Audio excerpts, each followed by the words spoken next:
Hello, Dave. Today is Wednesday, June 15th. I am the Bro 9000, and I trust you are all functioning very well today. Hello, everybody. I am Mr. Brown. Welcome to the stream. Today we are discussing Obi-Wan Kenobi, episode 5. And do you know what? I thought it was an okay episode, in my opinion. I may be sticking my neck out there a little. Unfortunately, no Ruin today, as he is away writing his new trilogy on an island somewhere cold and wet. So have a good time, Ruin. Get the writing done, and we will see you next week, I do believe. Okay, so let's start as we mean to go, and then, folks, let's get the bodies out. Let's get the guests out. They're in the green room. Let's just get them out. I think we should. I would say first up, set your Jedi power wands to stunning and brave. We have the wonderful not Brian Young, but he's not here. So next, it's the golden reach around droid of choice. It is Z3PO. Oh, sir. Hello. A pleasure to be with you once again for episode 5's Flashbacks to the Coruscant Magic Kingdom. Have you had your oil bath today, my friend? I have indeed, sir. I'm all lubed up. I'm ready to go. That's like you every stream, isn't it? Always lubed up. Oh, yes, sir. So, did you kind of enjoy this episode, or? It was a mid-range episode in a mediocre series. I will totally agree with that. So, you know what my next question is, don't you? How many anuses does a Jawa have? Oh, no, it's bring on the next guest. Perhaps the chat could answer, how many anuses does a Jawa have? Okay, so we see the conflict within our next guest. There's good inside him. It's the Dark Sith Lord COVID. Hello there. Yeah, there's no good inside me at all. It's just all coronavirus at this point. Doesn't he sound sexy, boys and girls? Yummy. Yeah, there's a weird sort of natural sexual selection thing going on there, because apparently when I'm at my absolute sickest and most lethal to human contact, I actually sound more alluring than I do normally. So I'm not sure how that works. Maybe it's an attempt to subtly undermine the entire basis of the human race. Can we just listen to you talking for the next 20 minutes until Brian turns up, and then we'll get into the stream? Yes, please. I would have to take like gaps every 5 seconds to cough and splutter, and I Yeah, guarantee I'll cover for the 5 seconds. For the 5 seconds of coughing and spluttering. I'll pass on that one. I'm going to save my strength. I have to go after this and record the review for this episode for our channel.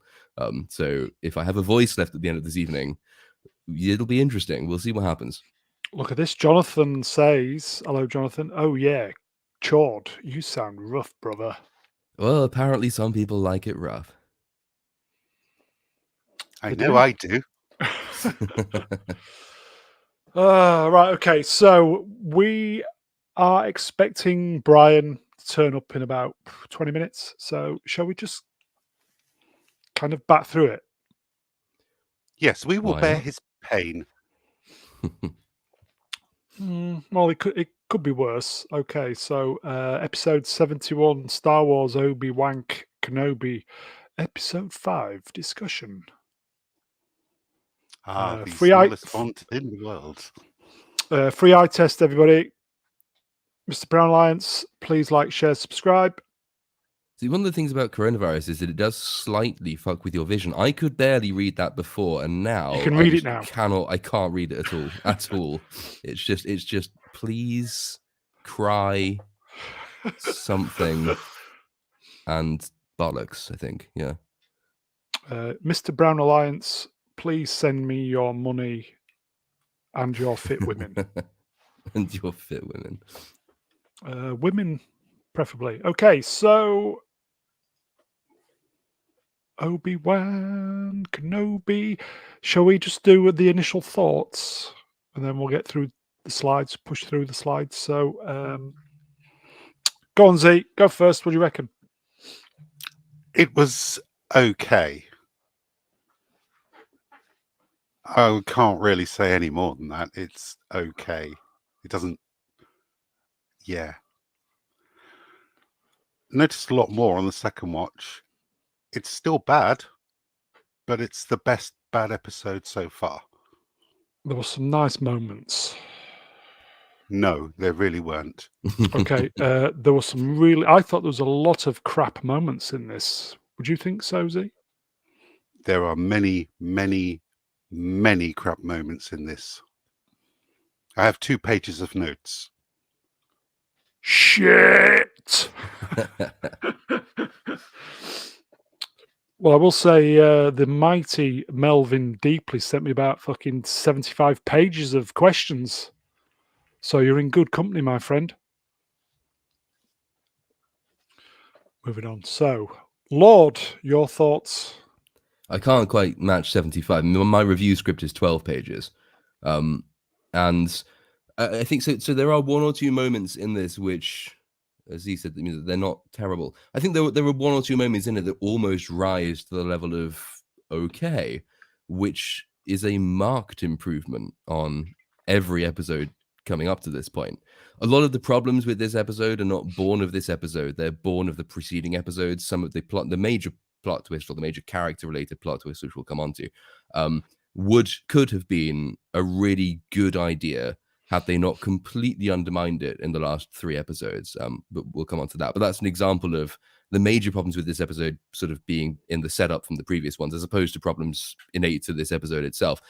I think a lot of people, though, who are inclined to praise this or to say without qualification it's the best of the run, or even that it's, half decent on its own terms, they've had their expectations lowered to such an extent that just having 2 or 3 moments that make you think, that's all right, has actually tricked them into thinking that the entire episode is better than it is. There are some really, really, really terrible writing moments. This episode is just as plagued as preceding episodes with awful mechanics, awfully convenient writing, breaking with preceding scenes, breaking with things that happened even 2 minutes before the event taking place on the screen. Yeah. And like the fight scenes are just bizarre and peculiar. The character decisions are bad. There's a lot of utter shit in this episode. I don't think we should overlook the fact that it is still incredibly shit just because it's got 2 good moments in it, whereas all preceding episodes had none. So, other than that, you thought the episode was good?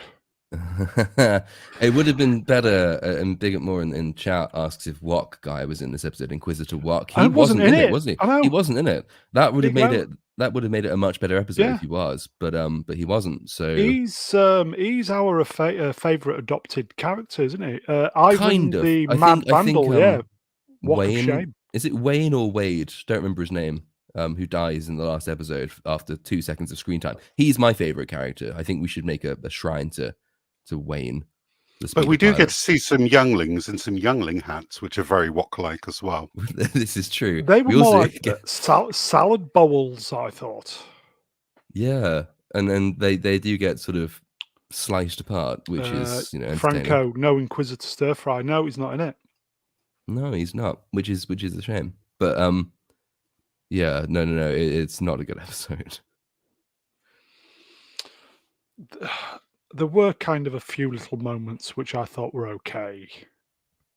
Yeah, but those were almost more irritating for the fact that in 1 or 2 out of place. Yeah, they are so out of place, but it also shows that for brief snatches of time, the writers are not irredeemably shit. Like there is some semblance of talent there somewhere. It's just they don't use it for 99% of the time, which in a way makes it more irritating to see scenes which are almost good, because you think, well, almost good should actually be the lowest bar to clear, not the highest bar to clear. But in this show, we're lucky just to get 2 of these moments in the entire run. Here you go, the mighty Echo Base Network. Hello, guys. The best, worst episode so far. Yes, agreed. There was a couple of moments, especially with Vader on the ship at the beginning, where is the guy, the officer in the grey suit approached Vader. Very, very kind of original Star Wars. And I just thought, fuck, this could be just so good. But alas, it's Disney, isn't it? Yeah, but then also you realize later on that there's absolutely no reason for him to be here. It's almost as though his plan, which we find out about at the end of this episode, has just been to make the hunt for Obi-Wan as convoluted as possible. Like, that is his only thing here. Yeah. There's no reason for any of this to be happening based on the motivations that are established. He's just gone for this incredibly weird, complex plan involving manipulation of Space Moses, just to have stuff happen. And it would be much more efficient if you just, caught him and killed him, which you had many opportunities to do. Melvin, it is a writer issue, or is there some producer fucking everything up with, he says there, her interfering? I'll correct him. It could be a whole producer doing all the damage. Yes, we all know who's doing that, don't we, guys? Okay, so should we just get through the slides? Yes, please. Because there's a fucking lot of them. Okay, Obi-Wan Kenobi. This was episode 5, wasn't it? So we're all agreed the worst best, or the best worst, or something like that. The Magic Kingdom.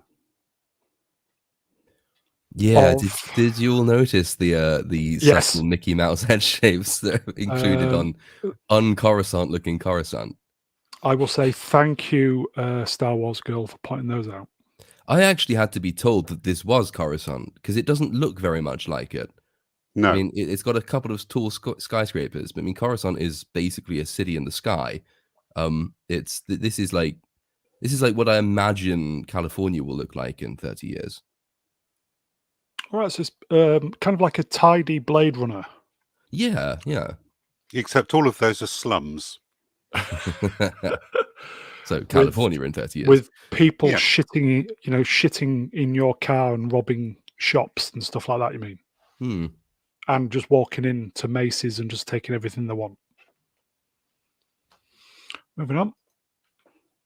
So we're in kind of Member Berry flashback kind of backstory stuff now, aren't we? Oh yes, Obi-Wan Kenobi, a mannequin Skywalker, de-aged. In what looks like a training scene somewhere between Attack of the Clones and Revenge of the Sith. Yeah. Anakin is aged about 15 years at least in that time, and then de-aged by Revenge of the Sith. Yeah, it's probably all the cocaine he's doing. If this would have been episode 1 and they came straight in with this, how would your feelings be about it? I hated these scenes, apart from it looking like a scene from a budget PS4 GTA ripoff. And this may be considered a nitpick, but it's the one thing that took me out of these scenes, and it's the mole in the center of Kenobi's forehead, which can be seen in both films, has magically disappeared in the flashback scenes. Now, I don't understand if he had it removed when he went into hiding, it is a distinguishing mark which would assist in identifying him, but this just smacks of lazy CGI. Jonathan Frost, force cocaine is a hell of a drug. It is. Lord, would you have been a little bit more invested if this was first seen, episode 1? Not for its own sake. So the reason, so I like the idea they're going for here, because this isn't just member berries. What they're not just saying, oh, remember Anakin and Obi-Wan, here's them. The idea the writers had in this episode, which isn't a bad one necessarily, it's not deployed particularly well, but the idea itself has some merit to it, which is that what these scenes are supposed to do is to effectively foreshadow the psychological battle that goes on between Anakin and Obi-Wan, between Vader and Obi-Wan later in this episode in the, so to speak, present day timeline. And as a writing technique and as a plot device, that's, some thought goes into that. That's not a bad idea. I don't think it works for a number of reasons, not least because the de-aging thing just clearly hasn't worked. Not quite right, was it? No, also because though it is supposed to telegraph, it telegraphs way too obviously. And like all sort of these Disney Star Wars things that take place with established characters, the dialogue that's exchanged kind of feels sort of, well, it's not natural. There's something very empty about it. It's like this weird simulacrum of a thing you used to know, rather than being organic and innate and characterful. It is like the Boba Fett Luke Skywalker who's had a robot memorizing lines and then they're repeated back at each other. No real thought goes into it. So the idea I like, the deployment I don't so much. I wouldn't have liked it if it was just there for member berries. I think the strength of the idea comes with the purpose behind it. It's just that the purpose isn't really achieved all that well, but it's still a cut above the level of thought that's gone into the writing for preceding episodes. Here you go. Time Profits. Why is the reflection of the light say blue when white light is non-reflective? Fighting talk where I come from, that. Good question. If you look at the reflections of the people, they look like they're not there. But anyway. Okay, so it's all kind of flashback of them fighting, and the CGI, the de-aging's not quite... It looks like they've used a face model of Andrew Garfield. It's just not quite cutting the mustard, is it? It actually does. I didn't notice that. That is uncannily Andrew Garfield-y. It really is. So this is where... What's Obi saying to Anakin at this point? He's kind of saying your arrogance, something will be your undoing, and all this kind of, because he's cocky, isn't he? Yeah, Anakin. So that they make subtly different versions of the same point in the I think there are 3 of these flashback scenes. The overriding message they tried to impart is that Anakin is impulsive, and key to it being he is impatient, and he needs to prove himself. He's almost single-mindedly focused on his goal, and he will try to attain that goal as quickly as possible, as efficiently as possible, with the minimum amount of patience and the maximum amount of force. And then this is supposed to foreshadow Vader's, well, I guess you have to call them tactics, though they aren't really, in his attack on the base on Jabin.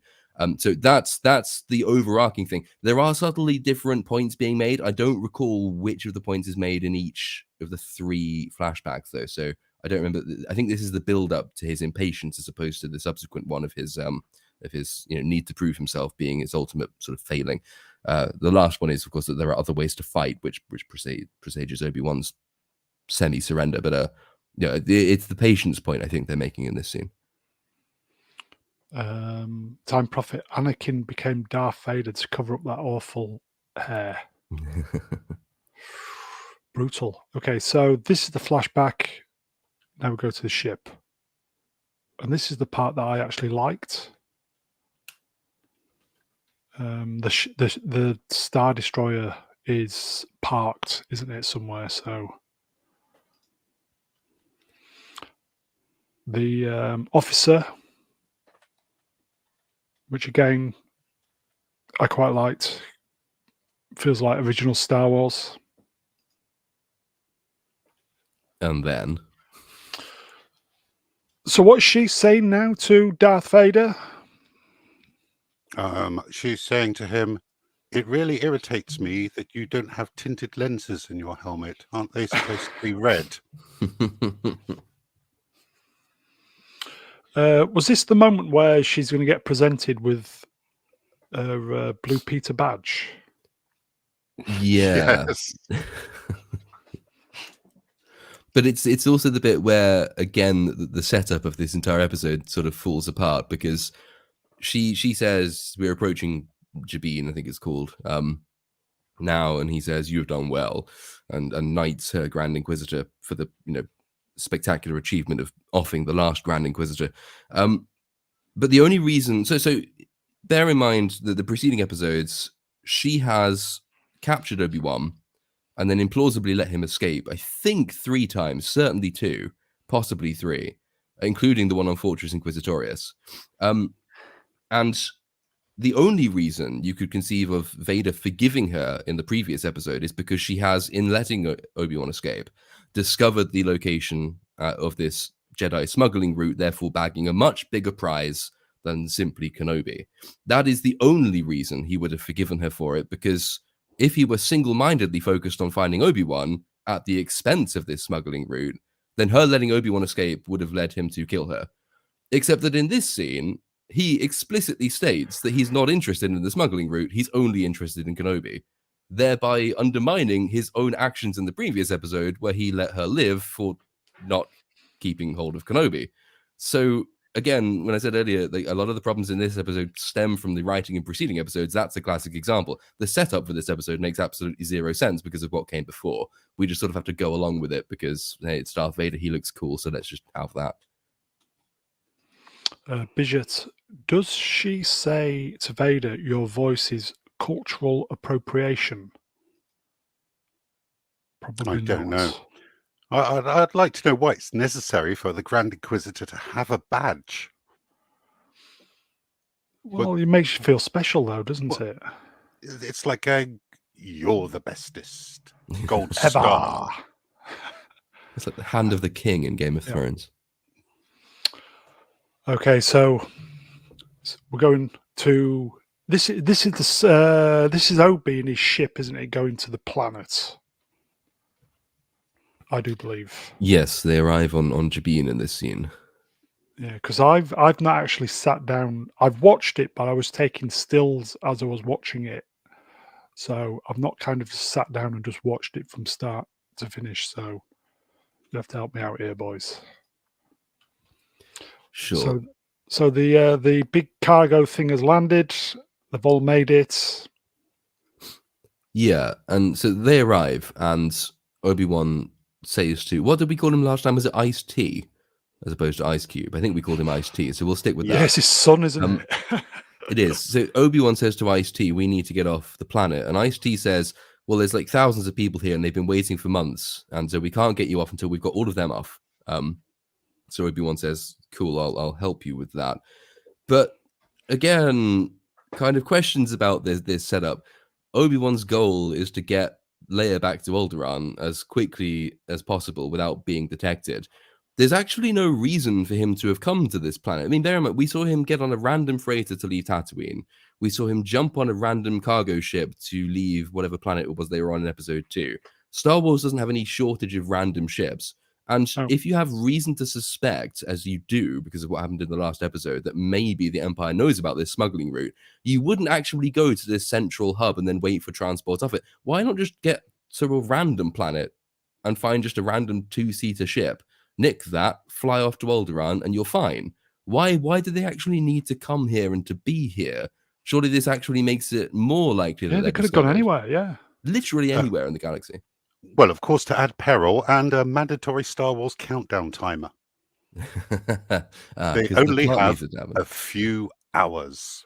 They do. The still that I've got here, the guy in the middle of the shot,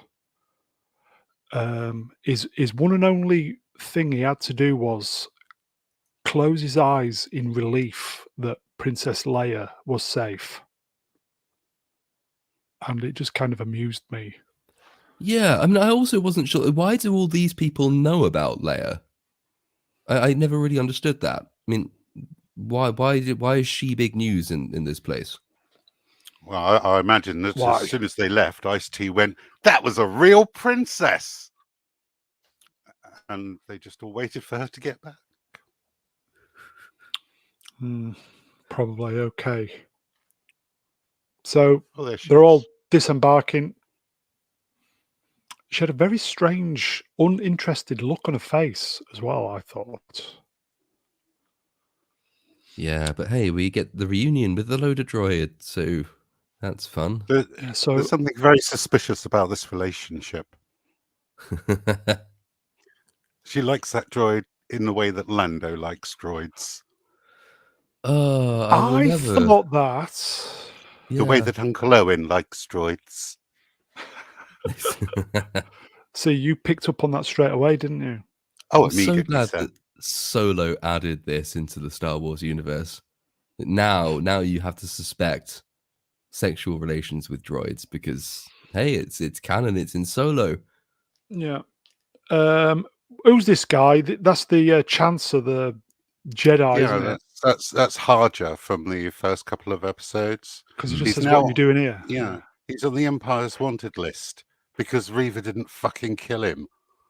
God almighty. Princess Leia. And are they having, is that a family reunion in the background? I think I can't see who's involved in it, but yes, I Yeah. would imagine so. Because I thought there was two women as the parents. Wouldn't be surprised. It's Disney. There has to be one in every shot. Yeah, No, I didn't see it, so I must have had downloaded the Chinese version. Okay, Cal Kilon looking on. And who is it? Ice T or Ice Cube's son? Can't remember. It's Ice Cube is his dad, so Ice T is what we're calling him. And what's he saying here? I think this is the bit where he's explaining he can't get them off Weld immediately because there are lots of people who are in line. Right. My internet's spotty, so I do apologise. Which is weird, considering they've got two ships and managed to get them all off world. Well, one of the ships. Yeah. Okay, so diverse family scene. Yeah, I mean, this is all building toward what we learn about Space Moses later on. It's about you have to bear in mind the families and children bit, because that becomes important later, but for all the wrong reasons, but it nevertheless does become important later. And this, you say they're waiting to get off planets. They can't disembark straight away. Yes. All these shots look very dark. I can hardly see them. So Vader is hyperspacing to the planet. Yeah, hyperspace travel takes time again now because scenes need to happen. Whereas previously they were just jumping hither and thither. Splash bosh, yeah. Yeah, in moments. And I think this is the bit where he explicitly says no, because he's saying they need to effectively like just park over top of it, and then she says, but if you do that, they will just lock in and they could stay there for days. And this is when Vader says it's not them we need to break, it's Kenobi, therefore revealing he's only interested in Kenobi, and that's what causes all the problems with the preceding episode. Is that good then, do you think? What bit? With him saying that I'm only here for Obi. Well, it could be good. It's just that the show needs to decide which of the two explanations it's running with. Because if he's only interested in Kenobi, then he should have killed Space Moses in preceding episodes for having let Kenobi escape. If he wants an entire Jedi smuggling ring, then it's acceptable that she lets him escape because it leads to the smuggling ring, which is the reason I think they actually give for her staying alive. But that just means that the entire Darth Vader contradicts himself within his last two scenes, basically. The last scene in his previous episode and this first scene in this one. It all just feels like very, very the episodes 1, 2, and 3 just unnecessary fluff for the main show, which is this. Okay. So Vader. And we're back on the planets and the evil dead mouse. Oh God, Lola, the flying, menacing metal ladybird with an evil glowing red eye that doesn't look like it was made by the Empire at all. And this fucker flies around the base like it owns the place without anyone out of any of these people who are apparently scared for their lives, screaming, "What the hell is even that?" Sorry. Matt I, is it Matt 1? Do trackers make droids evil? See, I was wondering this because she says, Space Moses says it's a tracker that she's placed in this thing and it operates as a tracker. And we've seen trackers in Star Wars before. Obi-Wan throws one onto Slave One in Attack of the Clones. One is implied to exist in the Millennium Falcon in A New Hope. Neither of those trackers take control of the thing they're on. But this tracker, which she just slips in just in half a second, either takes direct control of this droid from wherever it is Space Moses that it happens to be, or just makes it evil and immediately in possession of all the knowledge it needs to enact the most evil thing it can do at the precise moment it needs to do it. In which case it isn't a tracker. But then there's mechanical questions which kind of need to be answered, I think, for that to make sense. But in this case, no, it's just like she puts a micro SD card in there and immediately it becomes like a plot device, and fantastic if you're a lazy writer, I guess. But well, she doesn't even do that. It's attached to one of Lola's ears.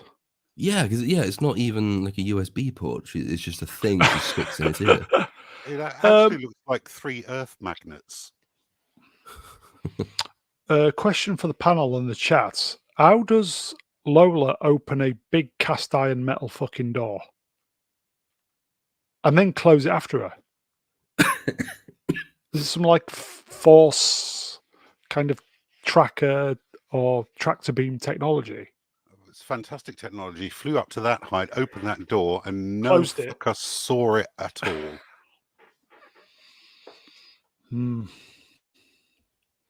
So I think the plan is Lola is going to she's going to sabotage the hangar door, isn't she, to prevent takeoff?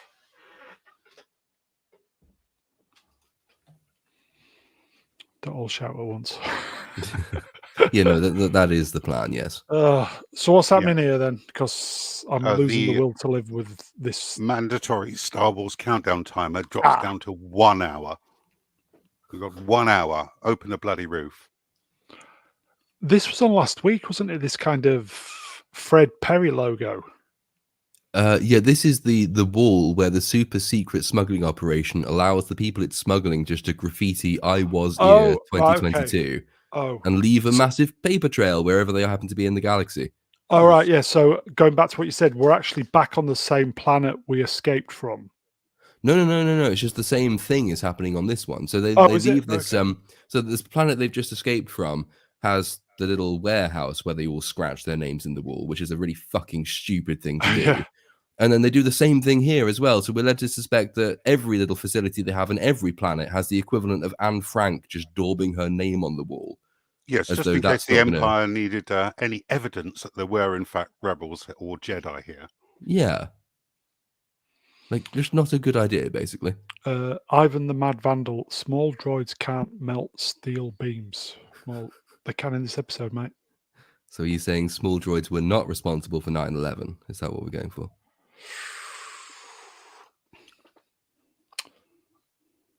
I remember lightsabers. Yeah, I'm just picturing General Grievous having an orgasm. But if Jedi came through here, why did they leave their lightsabers? It's their most valuable weapon. It's personal. Yeah. They have a connection to it. Why would they leave it? I mean, at the very least, bury it in the sand somewhere. Yeah. Why would you leave looks them? good. I don't understand. It looks good. So, I mean, I think I get the idea they're going for. I mean, but it's so like Obi-Wan, obviously, when he encounters that random Jedi, I don't know the name of him, in the first episode, tells him to ditch his lightsaber because it's, the most obvious identifying thing. But the implication of that scene is that Obi-Wan is kind of the only person who's thought of that. But here, it just turns out it's just established practice for smuggling Jedi, get them to leave their lightsabers behind. And you can sort of see what they're going for because, it's a visual indicator of how many have come through and how many therefore have had to lose their identity. But on the other hand, would they really have done that? Is that the best? No. Each of those lightsabers is personally designed for the Jedi who made it themselves. It identifies every single Jedi that has escaped through there. Oh, yes. Yeah, good point. In case... Lola... the evidence on the walls wasn't enough for the Empire. and they needed just a little bit more. Lola is sabotaging. And the doors are closing to prevent escape. How would the droid know? Was it because Reeva sent a message? Well, it's kind of that goes back to the question about what this so-called tracking device actually does. But it's kind of forgivable for a droid because you sort of assume droids have a basic mechanical understanding. When Leia decides that she's going to go and fuck around with electronics later on, that makes absolutely no sense. But we'll get to that, I guess. T-Bran, hello T-Bran. Is this the end of the? Always goes back to Last Jedi, with the giant door on the salt planet. It is. It's one of 2 Last Jedi references in this episode. Nice. But also, just a thing. So if you flick back that one slide when you see the door, so that's not the thickest thing in the universe, is it? I mean, that's maybe a couple of meters at most. In Empire Strikes Back, the Star Destroyers, which they hyperspace into orbit over Hoth, the original plan, I think, is for them to bombard the base because Star Destroyers have an established ability to bombard ground targets. They have TIE bombers on them, which can also drop bombs on shit. And they only realize they can't do that with Echo Base on Hoth because it has a shield generator around it, which is why they have to land. There is no shield generator on this planet over this base, and it's not so deep underground that it's impregnable. Why doesn't the Star Destroyer just take off and nuke the site from orbit because it's the only way to be sure? Just bomb the shit out of it from on top, and everyone there dies. I guess you can kind of explain that if you again go back to Vader being single-mindedly obsessed with fighting Obi-Wan himself, but it's still kind of, though, doesn't he? Yeah, but it's still falling back on relying on stupidity as an excuse for plot to happen. There's no reason the Star Destroyer, and why there's only one, I don't know, and why there were none on above Fortress Inquisitorius, I still don't know. But there's no reason for them not just to bomb the shit out of it, especially when later on they try to get in through a different door using effectively a lateral bomb. Just drop shit on it and you will win. You may fire when ready. You may fire when ready. Okay, so they're looking at the doors closing.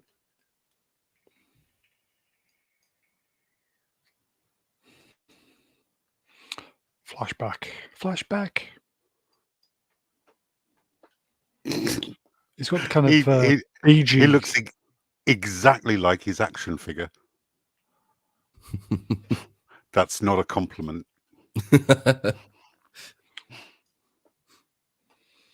So Vader's arrived at the planet. I remember Star Destroyers.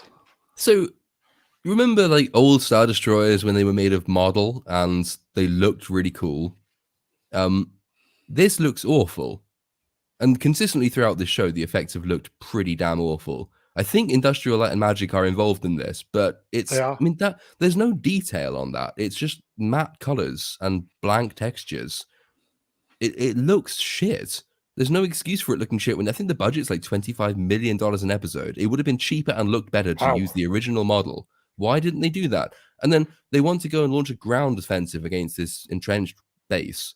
And they send 2 shuttles, which we later learn have about 5,000 troopers on them. Just, again, make your scenes consistent, guys. And also, don't skimp on the ships, because Star Wars is a large part around the ships. And this Star Destroyer just looks terrible.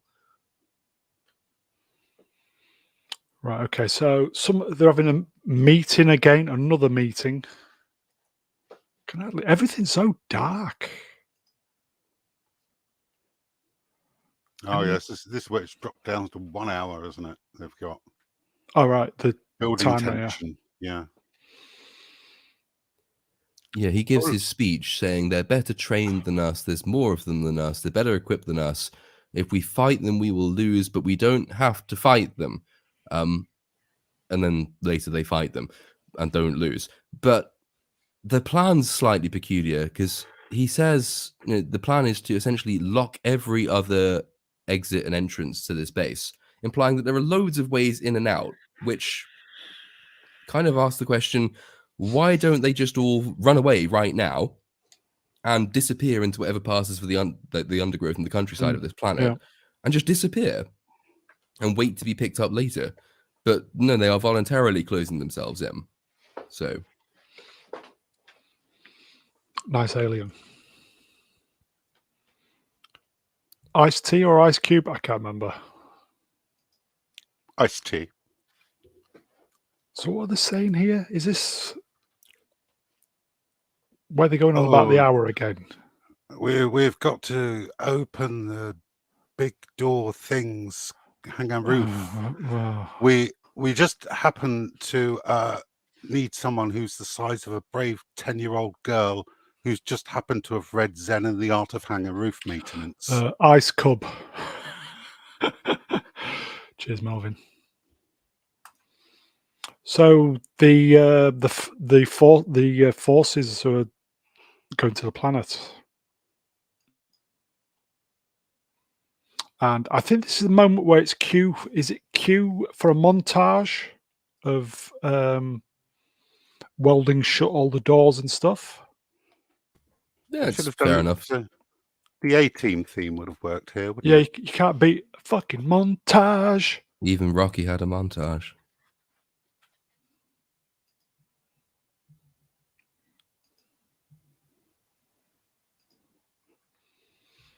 And 2 aliens doing something. I'm sure it's spiritual.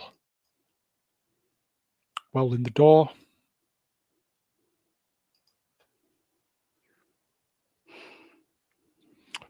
Do you think they got all the stormtrooper suits for this one scene? They usually draft in like the 501st. I think they did some scenes in Mando, didn't they? Which is a fan legion. Yeah. So this is Reva. Lots of stormtroopers, and is it a dark trooper? Yes. I think a trooper of color, I think we're supposed to call them. Now, if I remember, aren't dark troopers made from clone troopers with cybernetic enhancements, the early versions? Yeah, until you get to Mando, in which case they're all robots. But I think we had there's the conversation last time whether there's dark troopers or shadow troopers or something. Why don't they instantly kill Kenobi when they see him? They have Order 66 in as an active command. Oh yeah. Don't know. They assemble a big fucking gun. I like that they've set this up. They wait there then until Reva lands on a different transport, so she can prance around shouting at them, and that's when they start shooting. They couldn't have just done this on their own while they wait for her to arrive. They have to wait for her to arrive so she can shout at them a bit. But as has been pointed out in the chat, I think a few times already, later on she just slices through the door with a lightsaber like it's made of jelly. So what the hell's the point in the entire gun sequence? Time profit. Why did they blast the door with a big gun? I mean, it's not as though, lightsabers have ever been used to cut through doors in Star Wars before, ever. Phantom Menace. Yeah, Vera could have lightsabered it. Okay. Someone in chat has suggested that the Dark Troopers are actually the Purge Troopers, which we see in Fallen Order. I will have to defer to chat on that point. I've played the game, but I don't recall. That's very good trivia, Robert. Thank you very much. Just newer helmets. So the Reva's shite spaceship pulls up. Or is this Vader? No, this isn't Vader, is it? This is Reva. No, this is Reva turning up to shout at them. So all the white stormtroopers moving aside. She always looks pissed off. Well, that's her thing. That's her one thing. For now, anyway. So they're having a go at the door. Which, she could have just sabered it. A completely pointless exercise.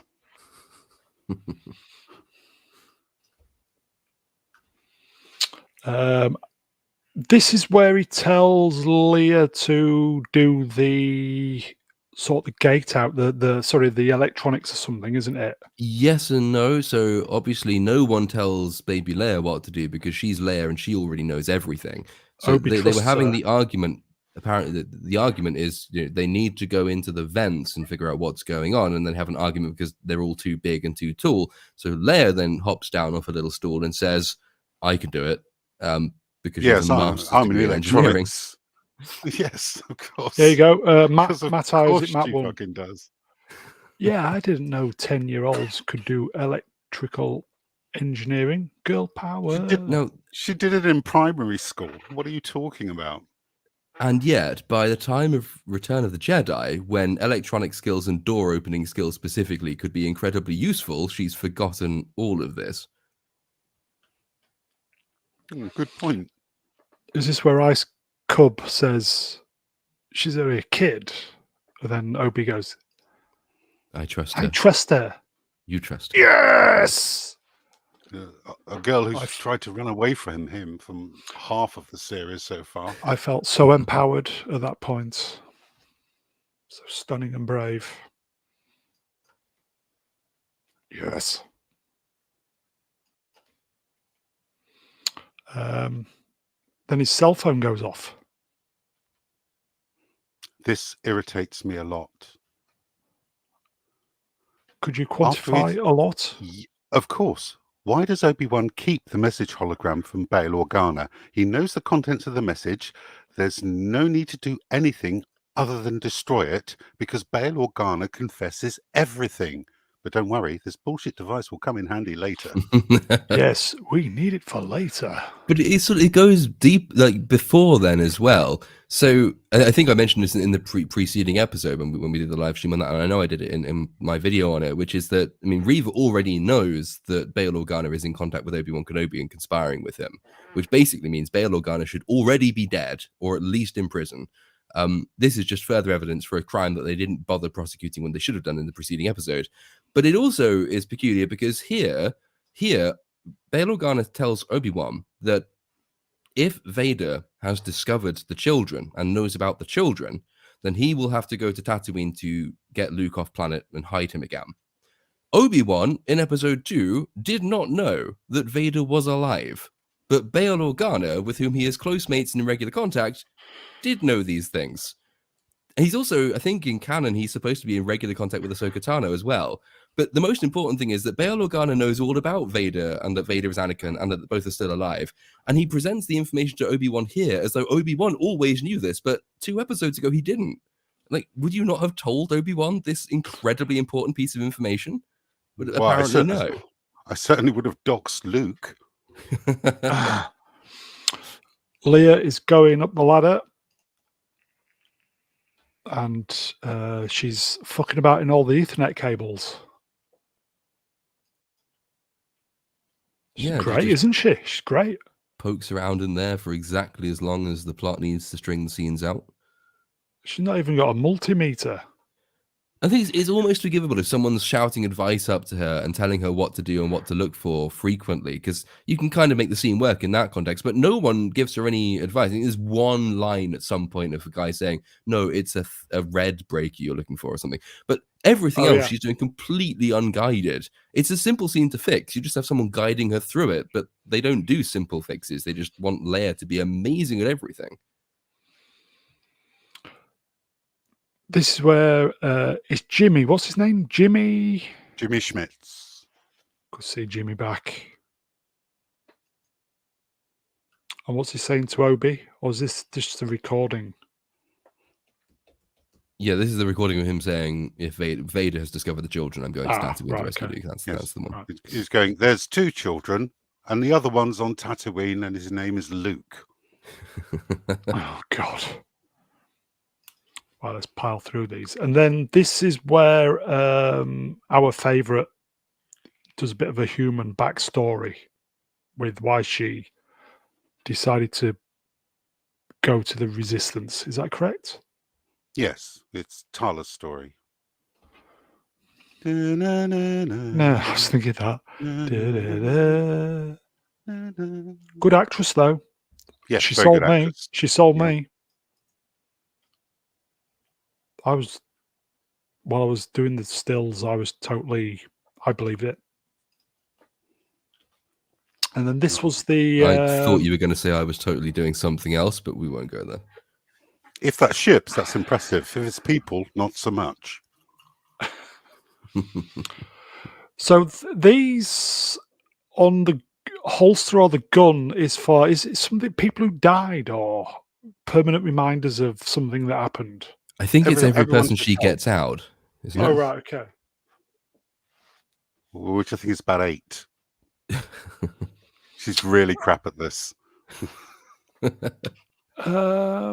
Andy, still fit, yes. Even when she was dying, she was still fit.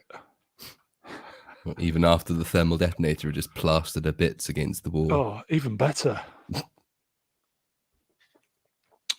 Right, okay, so so they leave. They've had the little chit chat. There's a R2 unit in the corner. You remember R2, don't you? I remember. Well, if you're evacuating somewhere, why would you take the time to empty a Bacta tank?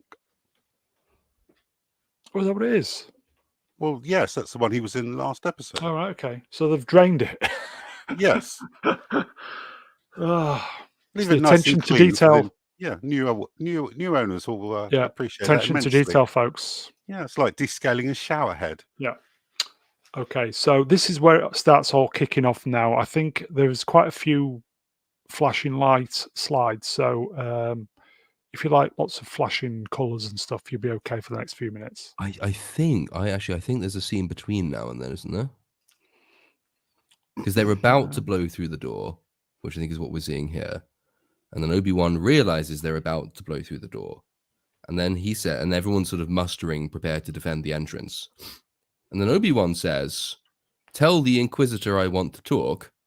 And no one tells the Inquisitor anything because he just walks up to the door and they have a chat. So it's literally probably the most redundant line of dialogue in this entire show. And that's saying something because there are some really redundant lines of dialogue. But he literally says, "Tell the Inquisitor I want to talk," and then just wanders up to the door for a chat of his own accord. Yes.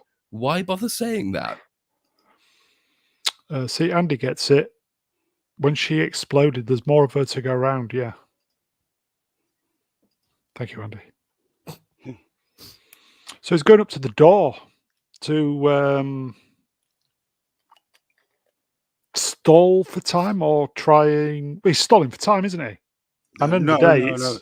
So he's stalling. They've got to fit in Reva's story, haven't they? Reva's. Na, na, na, na. Sorry, I forgot. Sorry. How rude of me.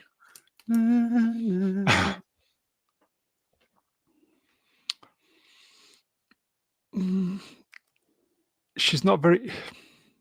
She's a bit wooden, isn't she, boys? Or is it me? No, I agree, but I mean, that's not my biggest fault with this scene. My biggest fault with this scene is that she reveals that she's a traitor inside the Empire who wants to kill Darth Vader while she's standing in front of a massed legion of fucking stormtroopers who are She about was whispering, 5 though. feet. No, she wasn't. She shouts. Oh, wasn't parts she? of it. Oh, right, it's okay. Reva. Reva can't whisper an entire line of dialogue. She has to shout every third word. Shortly after this, when Kenobi is on his knees, there are 2 stormtroopers literally 4 footsteps away from them who can't hear this traitor talking. Time Prophet. She isn't just wooden, she's a fecking oak tree.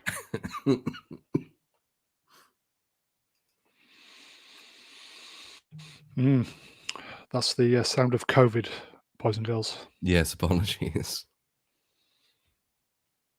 So she sticks around up. Wait. Melvin deeply. Dream sequence. If Tessa Sanderson was in Star Wars, that's a joke for the Brits amongst us. Well done, Melvin. Very good. Just looking for a javelin. Andy, yeah, total plank. I mean, it's very strong to be holding a bowcaster. It's not going to do much with that steel door, is it? So they're all waiting.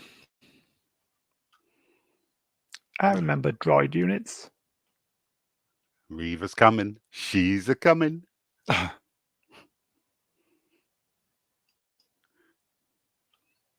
Yes, yes. So they're all expecting them just to pile through the door, aren't they? They're just waiting because he's going to kick off in a minute. This is where Obi can feel Vera through the door, can't he? Yeah. Oh. And Vera.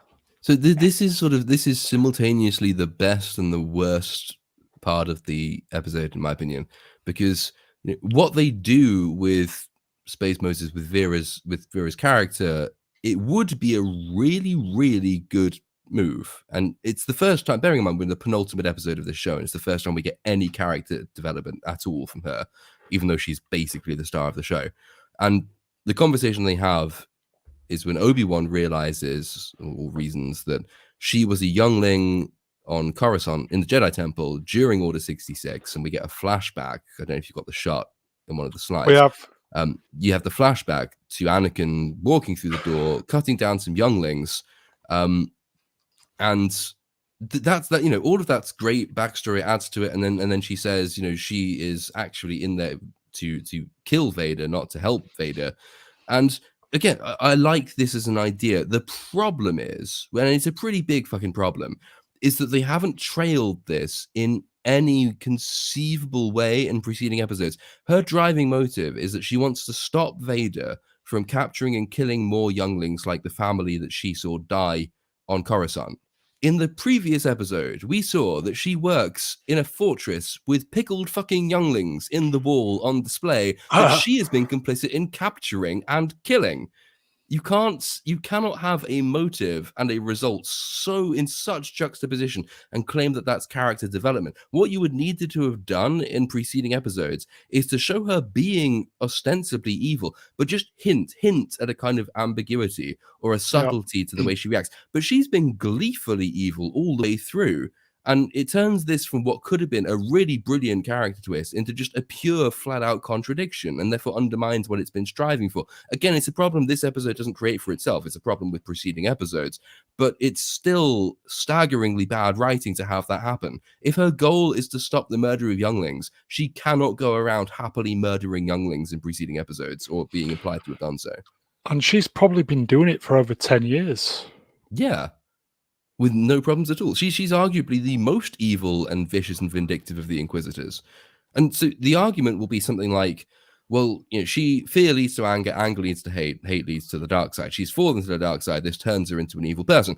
But that doesn't excuse rampantly inconsistent character motivation at all. But the dark side twists people, yeah, but if either it twists them to the extent that it also twists their motives, in which case she stops caring about younglings, in which case the setup for her motive here doesn't exist, or it twists them in a subtler way, as you see with someone like Count Dooku, where they keep their ideals, they just turn to nasty means of achieving them. Reva's doesn't have that. Reva's it is just a flat contradiction, and it's a sign of how staggeringly wasted this entire show has been. This could have been a really, really effective scene, and it's actually on one of the most jarring moments in the end, just because it makes no sense based on what we know of her character up till this point.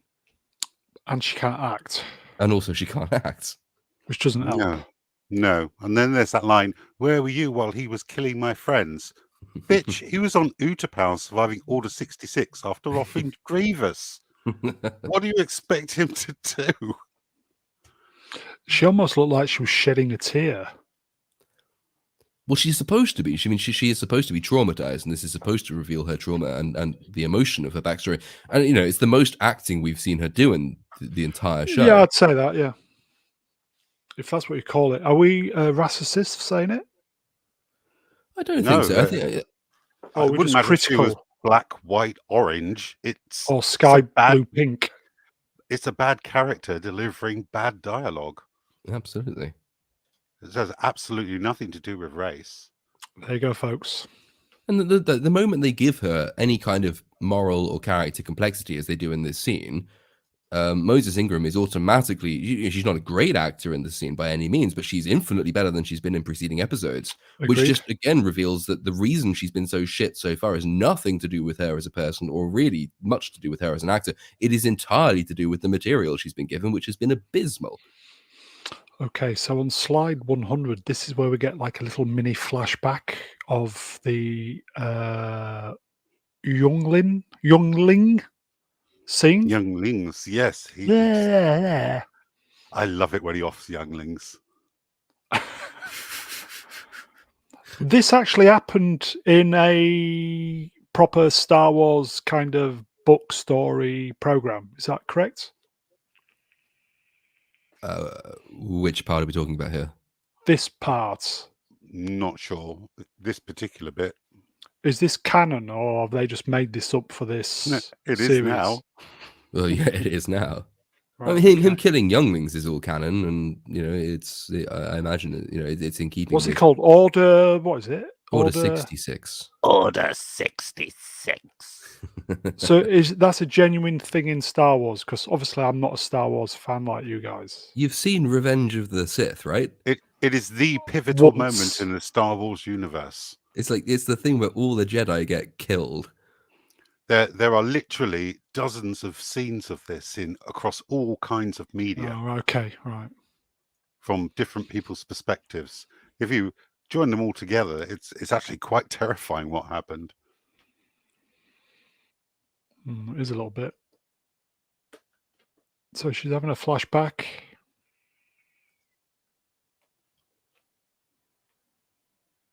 Sabers are flying.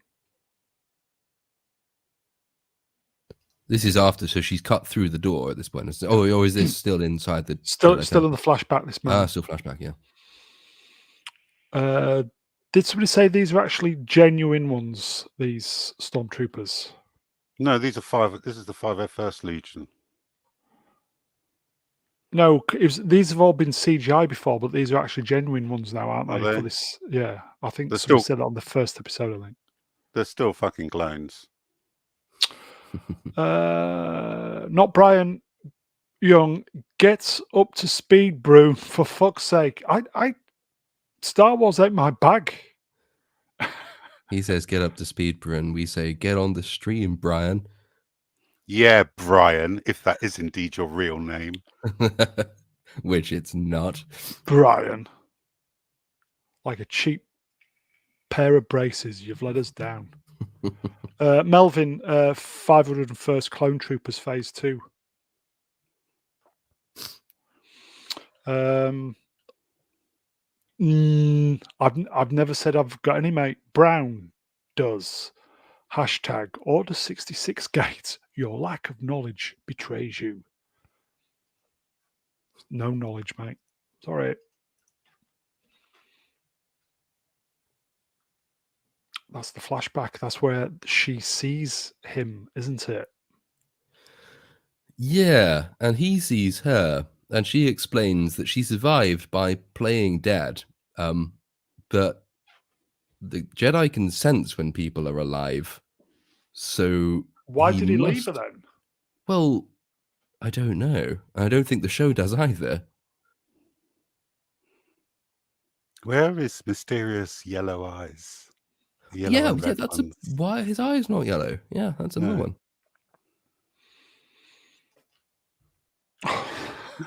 Wok. No, it's more of a salad bowl. You just feel like you need to turn it upside down and salad bowl.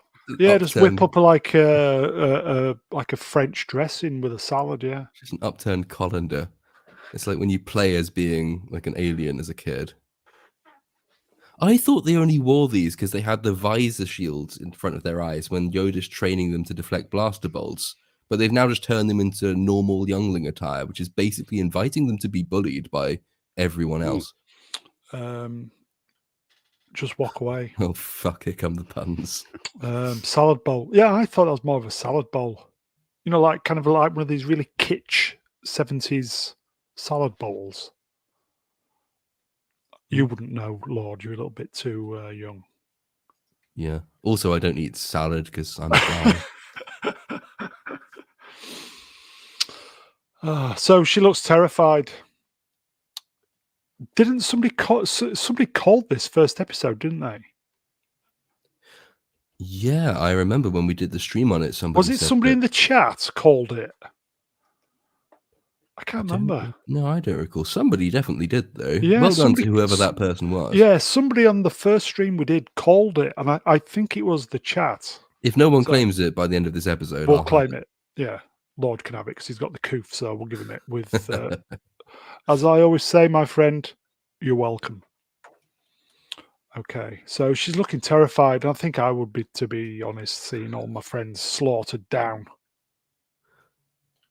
It's dark, isn't it? Yeah, I mean, it's what makes Order 66 such an effective, dark. tragic device. I mean, it works really, really well when they use it. The weird thing about all these Disney shows is that they keep going back to it and never, ever quite doing it right. I mean, this scene actually does sort of work if you forget, the fact that it makes no sense that if she played dead and Anakin didn't sense that she was alive.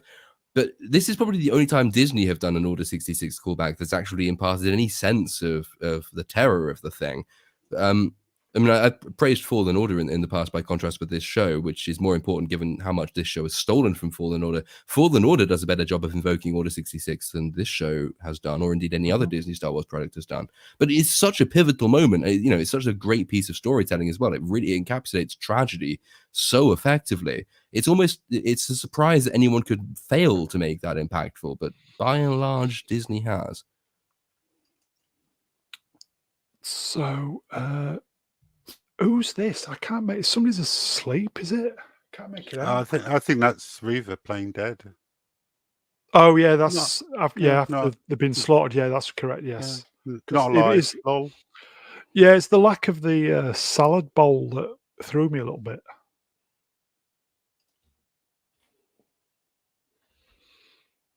So Obi doing something, saying, is he saying, "Oh, turn," Yeah. or Get over yourself. yeah? So this is where the saber comes through the door, isn't it? So some welding. Yeah, all that preceding stuff with the gun, fuck it, I can just do this now. Pretty lights. Some of the visual effects look really good. The saber stuff looks really good. I'll give it that. Yeah, I mean, the fighting bit of it doesn't, but the sabers themselves do.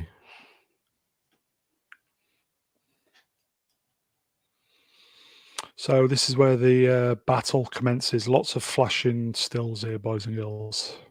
There's a slightly bit of weird, I don't know if it's wire work or CGI, because she pushes the door open and Obi-Wan immediately pushes her back, and she slides, Yeah, but without it's flying, really yeah. sliding. And then she spends the rest of this sequence sort of hiding behind the stormtroopers for no very good reason.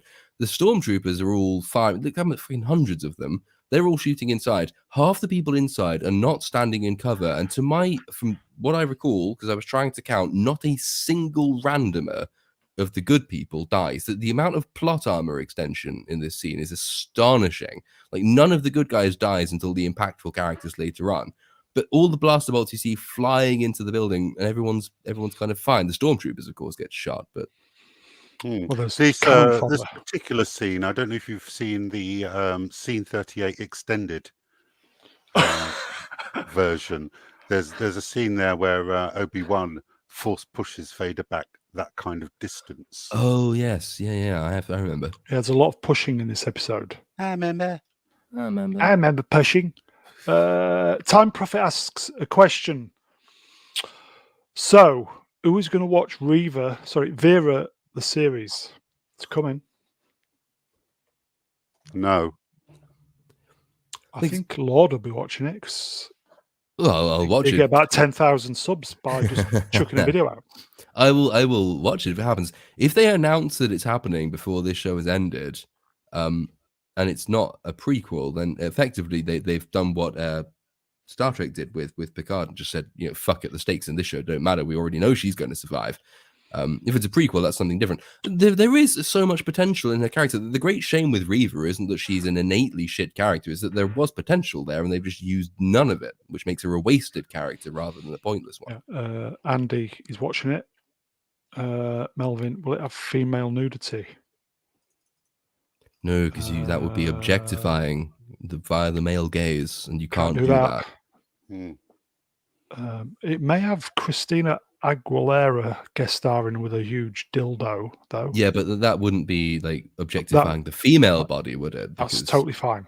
She's now a I've never understood that the male gaze, but surely gay women appreciate a sexy woman's body as well, and bisexual women also. So I don't know why it's limited to males. It's just a gaze, really. The male gaze is is hundreds of thousands of years of human evolution. It's just like source code for a man. Well, you can't not do all it. of us. And for women as well, it must be said. Yeah, for women, yeah, at least as highly attuned to the male body as the male eye is the female body. Okay, so this is where we have a big battle in the caves. If you can call it a battle. Quite tricky to get all the best slides with the lasers. So these I've literally seen about 35 times each, just to get those lasers. There's another scene somewhere during this which emphasizes how shit stormtrooper armor is, as one of them gets taken out by somebody banging his head lightly on something. Oh yeah. Romeo, Tango, November, Zulu. Cheers to all on a 5-minute break at work. This was the best ep of Kenobi and makes it mediocre as far as SW goes. Lots of logic fails, but at least Obi-Wan acts a bit like Obi-Wan. I'm very much enjoying Melvin's subsequent comment. Very much. Do you want to read it then with your coof brain? My coof brain and coof voice. If women don't like me looking at them, the court order should have taken my ladder from me. Very droll. Very good, Melvin. Unironically, I had a friend once who was a little bit of a famous pervert, and he lived in Lyme Regis near the top of the valley, as they called it, and it was a valley, which meant he had like a great view of all the houses lower down in the valley, and he just had this really strategically placed pair of binoculars, which he would just scour houses with. Just absolutely. Oh, I used to work with somebody in my old printing department. It looked onto a housing estate, and you could see all the women undressing. Not that I did it, but he did it. He had a pair of binoculars to do it. Naughty boy.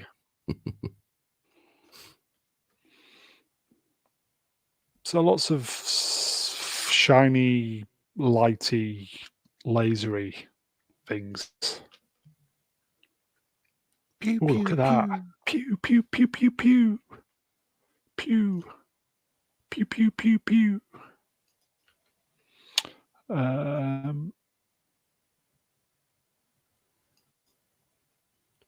not sure even that person in the previous slide dies. The one who's standing in front of the stormtrooper, I'm pretty sure he survives as well. Yeah, but none of them get shot. Yeah. Well, can't hold a gun. His fingers are made of sausages. I'll just say, does the chat like all this pew pew action? It's what Star Wars is about, isn't it? Pew pew pew pew. Standing there in the open, no cover, 500 stormtroopers all shooting through a really narrow doorway. No one gets hit. Well, one person gets hit. Robert says the shaky cam and rapid cuts make it feel like a Marvel movie. Yeah, it's a fucking nightmare to get stills as well because everything's blurry.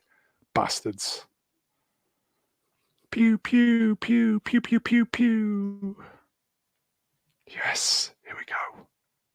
Yeah, you see how effective Obi-Wan is at the front of all of the people, deflecting all the shots, and then there's Space Moses just casually hiding behind all of her disposable mass legions of stormtroopers. for the entirety of the scene, by the way, only because it needs to happen later so she doesn't get blown up. But it still makes no sense for this hyper-aggressive lightsaber-wielding person who in the previous episode runs to the fore of battle and engages bloody starfighters.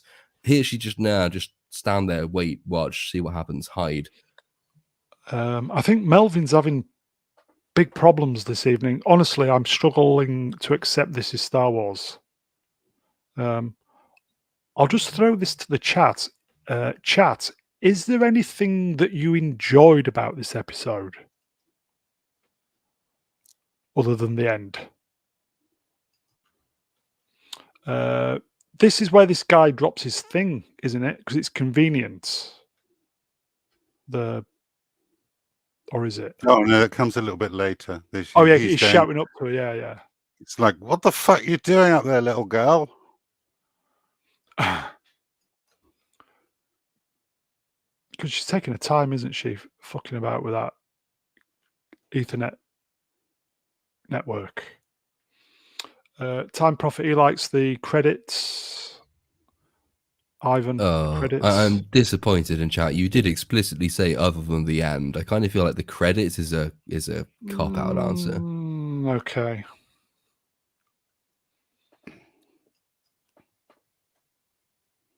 Fuck me, it took me 10 minutes to get that. Pew, pew, pew. Can you believe it? 10 minutes to get that.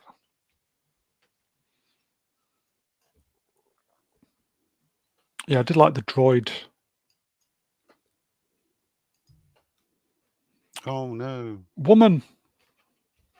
Tyler's shot. Don't worry, Tyler. No one's ever really gone. Yeah, Jonathan, it was sad when Calculon died. It was, mate.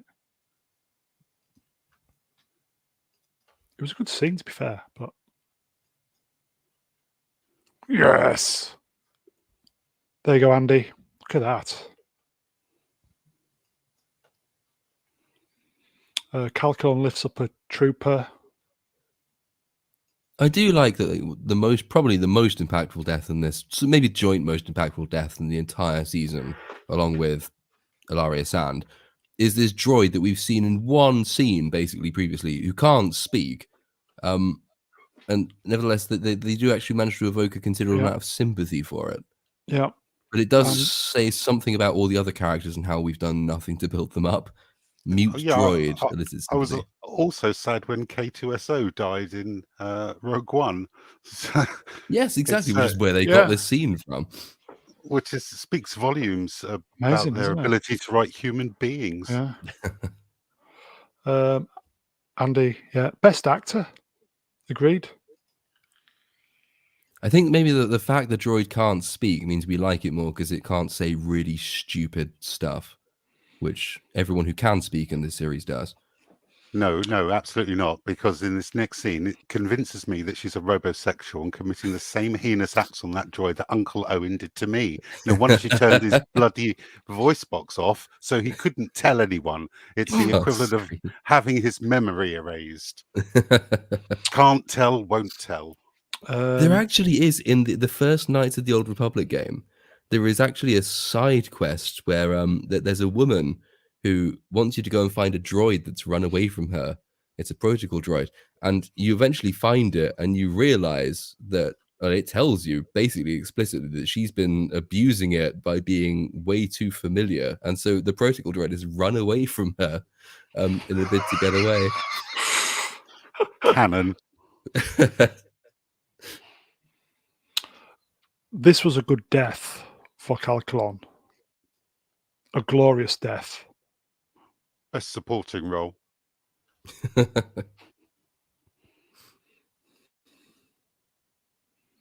Oh, Andy, she's going to die. Oh. Great acting. She's been a highlight of this series. Would you agree, lads? Pretty much. Apart from Calculon, obviously. Yeah.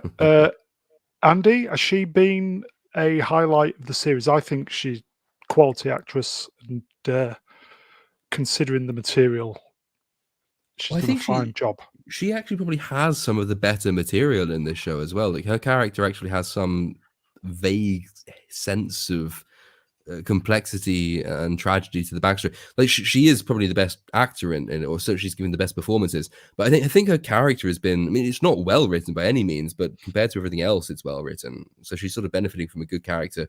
And the fact that she puts in a good performance, and therefore it's no coincidence that her death is something that we actually feel. Also, during this scene, the composer, whose name I don't remember, the first ever Star Wars female composer, remembers that music is a thing and is supposed to convey emotion, and actually does try and do something with the soundtrack, which isn't terrible, and again just makes you question why she hasn't done it at any point up to this point. Lord Coof, would you like to read Brian's comment? I can. Owen, Lando, and Ilaria Sand perverts the lot of them. Followed by this one. I've got another hole for you now, Brown. Ellipsis. Yeah, the one I'm digging. Okay. So, Z, do you want to read Time Profits? Time Profit in the chat says, Indira is getting the scene bean reputation. The scene bean? Sean. Scene bean or Sean Bourne. That's how you pronounce it. Sean Bourne or scene bean. You can't have both. It's against the law. Melvin, none of these actors are doing badly when you consider what they have to work with. No good characters in this show, though, except maybe this guy pretending to be a Jedi. I actually just find him incredibly irritating. And it just says here, there's a comment, am I invisible? Or am I am I visible? Can you, who's posted that? It just says, am I visible? I can't see whoever it was. Yeah, you are blind. Franco, we can see you. You are seen. Be validated. So, emotional moments, probably the best part of the series so far. With great music. One last go. One last hump. Come on then. Quality. Quality. She's holding a thermal detonator. What possibly could go wrong? Apparently, it's a device that's got a dead man switch on it or something. Because I've never seen anybody throw these things. It looks like you hold it and detonate it with the same thing, and it kills you. What is the point of this device? It's the kind of grenade the Taliban would use. That's basically what it is. It's space terrorism. Tala. Couldn't she have maybe just waited a little bit to see if the stormtroopers ran out? She could have just played dead. Yeah. And used Calculon as a shield. Well, she definitely could have played dead because, all she's had is a blaster bolt to the stomach. And we know now that that's basically just a flesh wound because no one whose name isn't Qui-Gon dies from that kind of thing. Well, look at, the Wookiee in Boba Fett. He just kept getting back up, didn't he? Oh, yeah, but it's now canon that Wookiees are bulletproof, though, so that's different. His fur didn't catch fire or anything. He just kept getting back up. Anyway, moving on. Different show. So this is where Obi gets kind of Obi, doesn't he? He starts showing the old spirit a little bit. Yeah, and he's not completely incompetent in this scene. Stab him.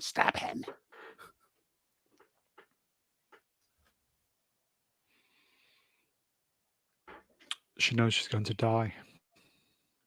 Cue fantastic music. Get out! Save yourself. I mean, even if you could throw that device, you'd have to have a hell of a pitching arm, wouldn't you? Yeah. It's a very large explosion.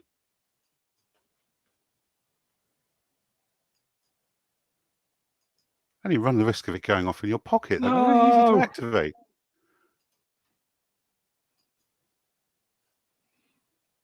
They're drawing this scene out. Sorry, guys.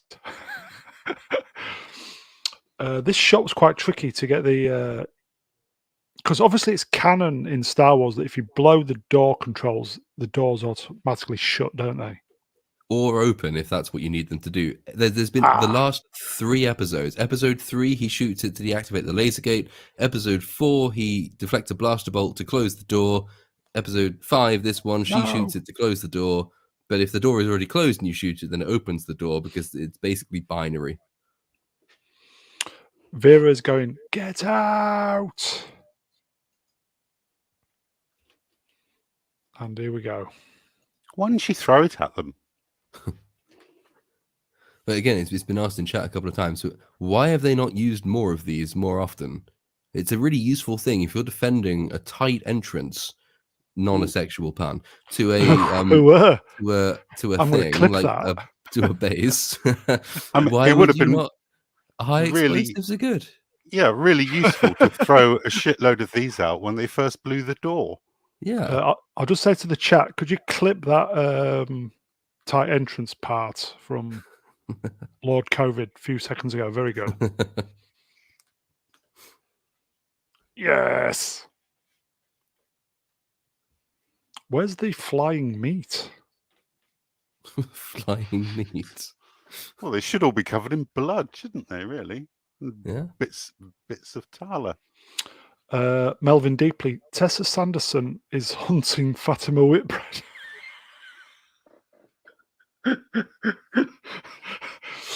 That is comment of the night. Well done, Melvin. Spot on. That's a British joke. Great joke. I'm glad she's dead. Tala is the droid abuser. So this is where they're going to get out, or try and get out, isn't it? He's obviously a little bit devastated. Oh, he's still up in the fucking Star Destroyer, isn't he? So flashback. It's just an illusion. Yeah, this is the one where Obi-Wan is explaining that there are other ways to win a fight besides fighting. I think that's the one they're doing now. So Anakin sort of has him overpowered, but he slips away and force pulls his lightsaber.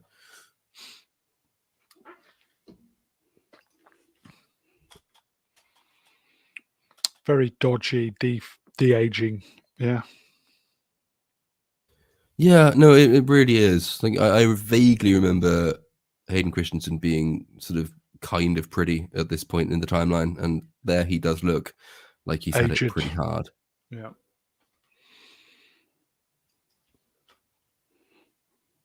So what they're doing here? Kenobi's decided to surrender, so he hands all his shit over to Haja, who now he trusts implicitly with Leia's life, after only meeting him 3 times, one of which he tried to rob him. Yeah. I was giving him the the bullshit device that'll come in handy later. Magic bullshit. Yeah, the magic bullshit communicator thing. Yeah.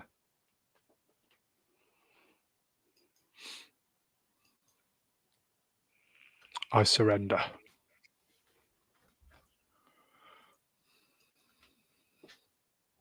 Meanwhile, back in the server gantry, Z, do you do stuff like this at work? No, I've stopped playing with myself since I had that call from Human Resources.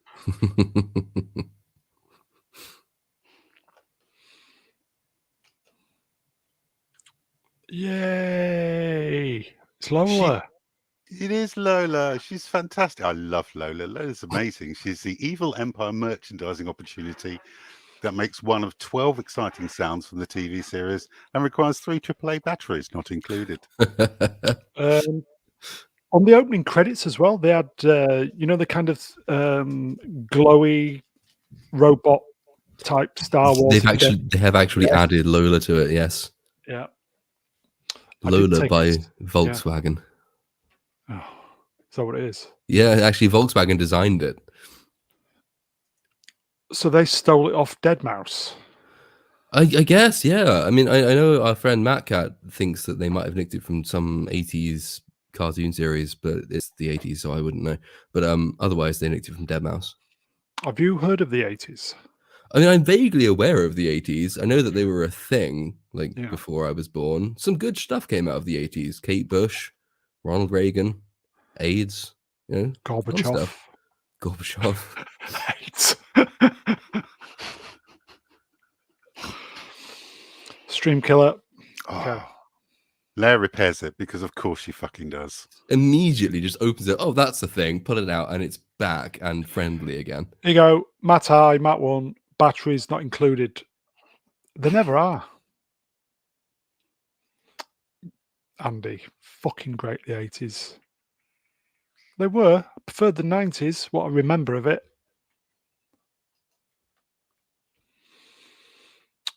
So this is the aftermath, isn't it? What I want to know is how many of these stormtroopers, having seen all their friends die, go off and rebel and leave like Finn? Because that's the thing that stormtroopers do now, apparently. Or do they only do it when Finn comes around? Aren't they supposed to be conscripts? Yeah, they're child soldiers brought up into the Empire. Time Prophet, 90s was crap. It was all grunge. No, it wasn't. Techno clubs, rave clubs, brilliant. So I surrender.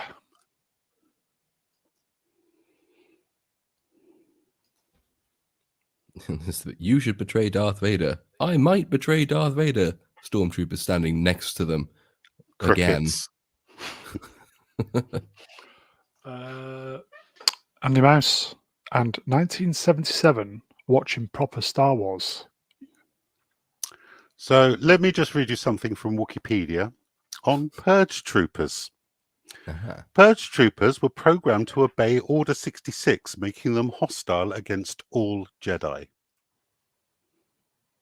Except here. For reasons. Ivan, only the Black Trooper rebel against the Empire. Time Prophet Rave was awful. No, it wasn't. Okay. Fight. Derail the stream. So this is where the white man kneeleth. Is that correct? If you choose to read it that way. No, he does kneel. But this is again a slightly well, maybe we'll come on to it because it doesn't really fall apart until later, even though the setup is here. The plan is that Obi-Wan will be captured in inverted commas and placed away. He knows or believes Vader will be so single-mindedly focused on him that Reva will be able to kill Vader and sneak on him without him noticing. You will notice that this plan kind of requires Obi-Wan to be present at the time. So just wait until it actually comes to pass and see whether, A, that is what happens, B, if it isn't what happens, whether Reva would have known that the plan was doomed to fail once Obi-Wan had gone, which she should have done because she's not supposed to be a complete brain-dead idiot. Why didn't they just take him to her ship? Because then he couldn't have escaped and things couldn't have... No, that's a really good point because one of the problems with this entire part of this episode is that it's really, really easy to write your way into a position where their plan comes to success and Darth Vader dies. Now, we know that can't happen because of what happens afterwards in the original trilogy. Nobody in the universe knows this, obviously, because it hasn't happened yet. What you need to do in order to avoid it being just purely contrived, sort of post hoc ergo propter hoc reasoning, we need it to happen later, therefore this must happen before. What you need to do to avoid that is to write your scenes in such a way that it's basically impossible that success could ever be reached by the plan that they've concocted. They don't do that because they're not clever enough as writers. So actually, it's really easy to see, like you just say, if they'd just taken Obi-Wan to her ship, would have been really easy for their plan to actually work because Obi-Wan would have been present, Vader would have been distracted, Reva would have killed him. There are other moments as well where the same thing could have happened. And it's so easy to write yourself into that position that it makes it a real problem with the writing that they don't, because the only reason they're not doing that is in order to keep what happens next happening. That is not good scene construction by any definition. Yeah, I just thought, well, why didn't they just put him in the ship? Brian has a very good comment. Would you like to read it then? Yeah. If you choose to face Vader, you will do it alone. I cannot be asked. Can Lots of also say that when Obi-Wan explains what he and Reva can do, and you know, Vader won't recognize her because he'll be too focused on him, she forgets this advice approximately 3 minutes later and decides that she can handle him on her own. what a load of old bollocks this is. Obi-Wan literally tells her he'll be distracted, but she this is- decides to attack him when he isn't, Mm. which I don't understand. It's a No. stupid plan. This is the part flashback where Obi gets one on him, doesn't he? Because he thinks he's won. Yeah, this is smashes the saber away. the payoff for the lesson. There are other ways to fight besides, fighting. Well, there are other ways to win besides fighting. Your single-minded obsession is what undermines you. Oh, Just looks a no. bit. I don't Oh. quite know which part. It's the lower half of the face, I think, which isn't quite. It hasn't done it. They haven't done it properly. Oh my God. This is terrible. Poor Aiden getting this. He really is getting the shit end of the stick of this. I don't even think they've quite got the hairline right. It's everything about it is wrong. It's worse when you've stilled it, obviously, but it's just between camera shots or between facial expressions, his age changes dramatically, like by decades. It's not good, is it? No, they more effectively de-aged Luke Skywalker in the fairly ineffective version of Luke Skywalker they did in Mando season 2. Right, Vader has landed. Where is Kenobi? Oh, I just left him in there unguarded. It's in the back. I remember shuttles. Is it a Carillion shuttle? No, it's a Lambda class shuttle. Okay.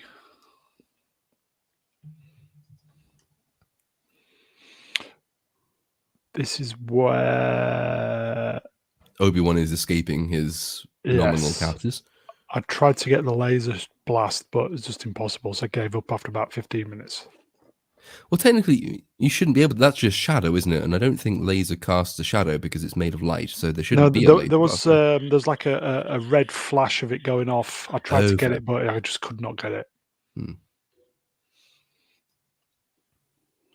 Oh, right, okay. So we're still in the IT computer room.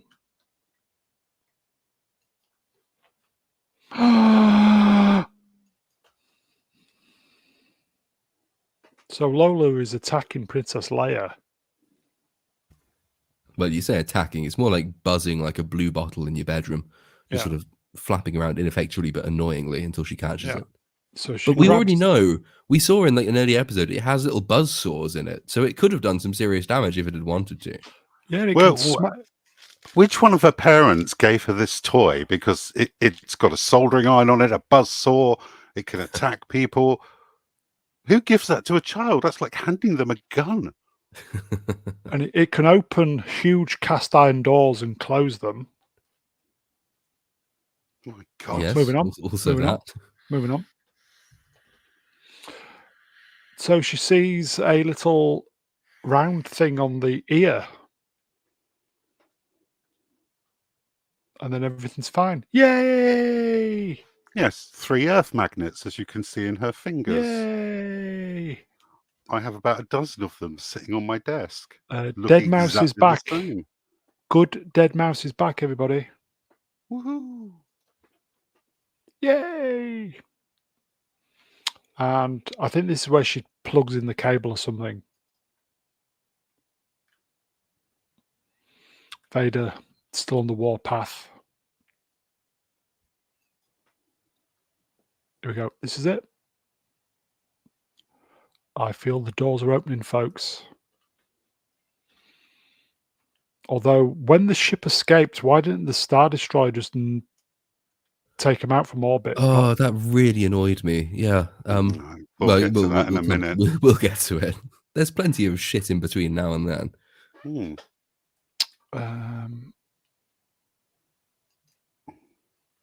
The doors are opening. The back doors are opening. So they're leaving.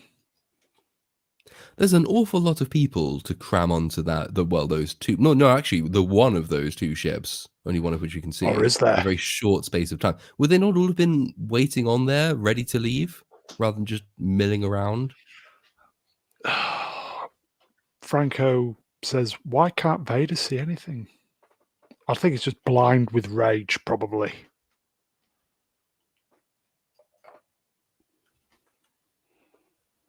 Yay, she made it. And then the thing was dropped by the Jedi conveniently because he was fumbling in his pocket. Yeah, he was fumbling in his pockets. Time Prophet, Vader should have parked the ship over the doors. Yeah, but then again, as you said earlier, he should have just bombed the doors from orbit. Yeah. But this little one shot just so neatly encapsulates so much that's wrong with not just this show, but most Disney Star Wars, which is convenience. This is a visual depiction of their reliance on utter stupidity and incompetence. Like, the only reason the plot can happen is because someone is a dick and makes mistakes or drops something important or forgets useful information. They have to be stupid for this next episode to be set up, and it's so unbelievably lazy, and it's so common that it's basically a meme. And this shot really just, it encapsulates all of it. The chat are not fucking stupid, are they? Franco says the plot device. Melvin, the plot and the plot. Yeah. The McMuffin. Elementator. Wow. I'm not familiar with that word. I'm going to look it up. I like the word. Melvin, with words like that, we salute you, sir.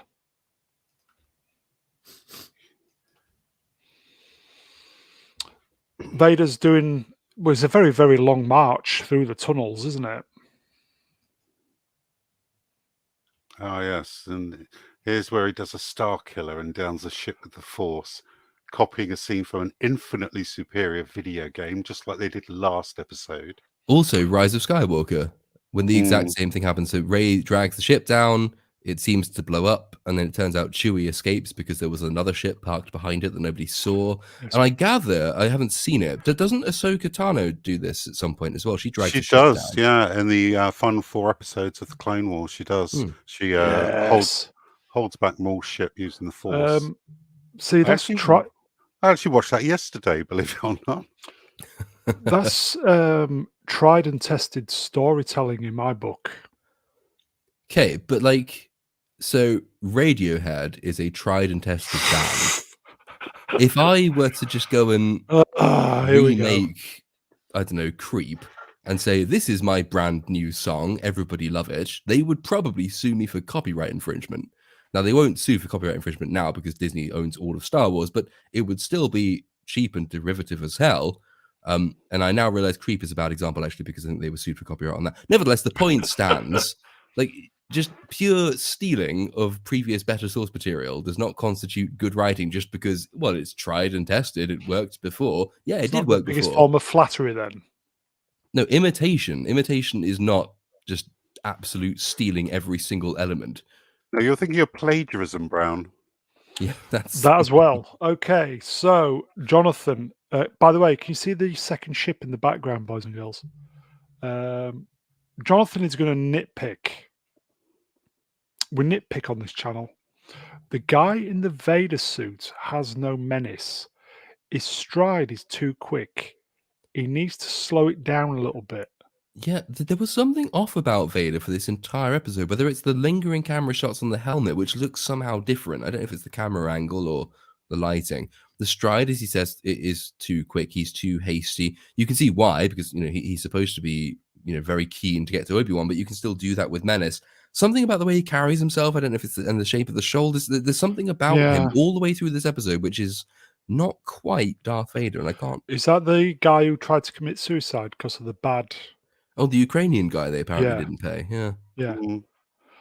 Jacob says the ship would not be able to escape there. There would be a blockade that they would not be able to get past. Plus, I think the hyperspace drive was bollocks. Oh well, they learn that later on, because that's evidently going to that I don't doubt will be another Last Jedi reference they invoke in the next Yep, episode. that's the Broken second one. hyperdrive, yeah, chasing thing. Sheev is in, folks. General Walk. We've not seen him, have we? Walk. No, not in this one. I hope he gets the payoff he deserves. The little light on his helmet goes ping. Yeah, Benny Hill Vader. Melvin again, yeah. Star Destroyer, tractor beam, big guns. Its presence poses so many problems. Hey, there should have been Star Destroyers in orbit over Fortress Inquisitorius because it's like one of the most important Imperial planets in the galaxy. And the excuse wasn't the excuse they gave that they didn't expect it to be attacked because it's so important, so they didn't defend it from attack, which is just dumb. And then they finally find a Star Destroyer from somewhere, but only the one of them send after this. It doesn't deploy any fighters. It doesn't set up a blockade. It's hovering over the base, but doesn't stop the ship when it leaves. It just makes absolutely no sense at all. None of it does. Whatsoever. I mean, do they not realize how well defended Scarif was? And that was a data center. Yeah. Or Tatooine. There were fucking 2 Star Destroyers over Tatooine in A New Hope, which is the most backwater irrelevant planet in the galaxy. Z, would you care to read not Brian Young's comment, please? And Not Brian in the chat says, Vader misses David Prowse and James L. Jones's performances. His voice is computer generated. I did wonder about that. If you, I think he's providing the lines, isn't he? But I wouldn't be surprised if they're laying the computer part over it. Because if you listen to him in Rogue One, he sounds quite different. When you age to the extent that James L. Jones has, because he's like 92 now, your voice and Christopher Lee did this when he reached the age of 180 or however old he was. Your voice loses some of the sharpness to it, some of the ring and the brightness, and it becomes quite muffled. And in Rogue One, Vader's voice is comparatively muffled compared to whenever we hear him in the original trilogy.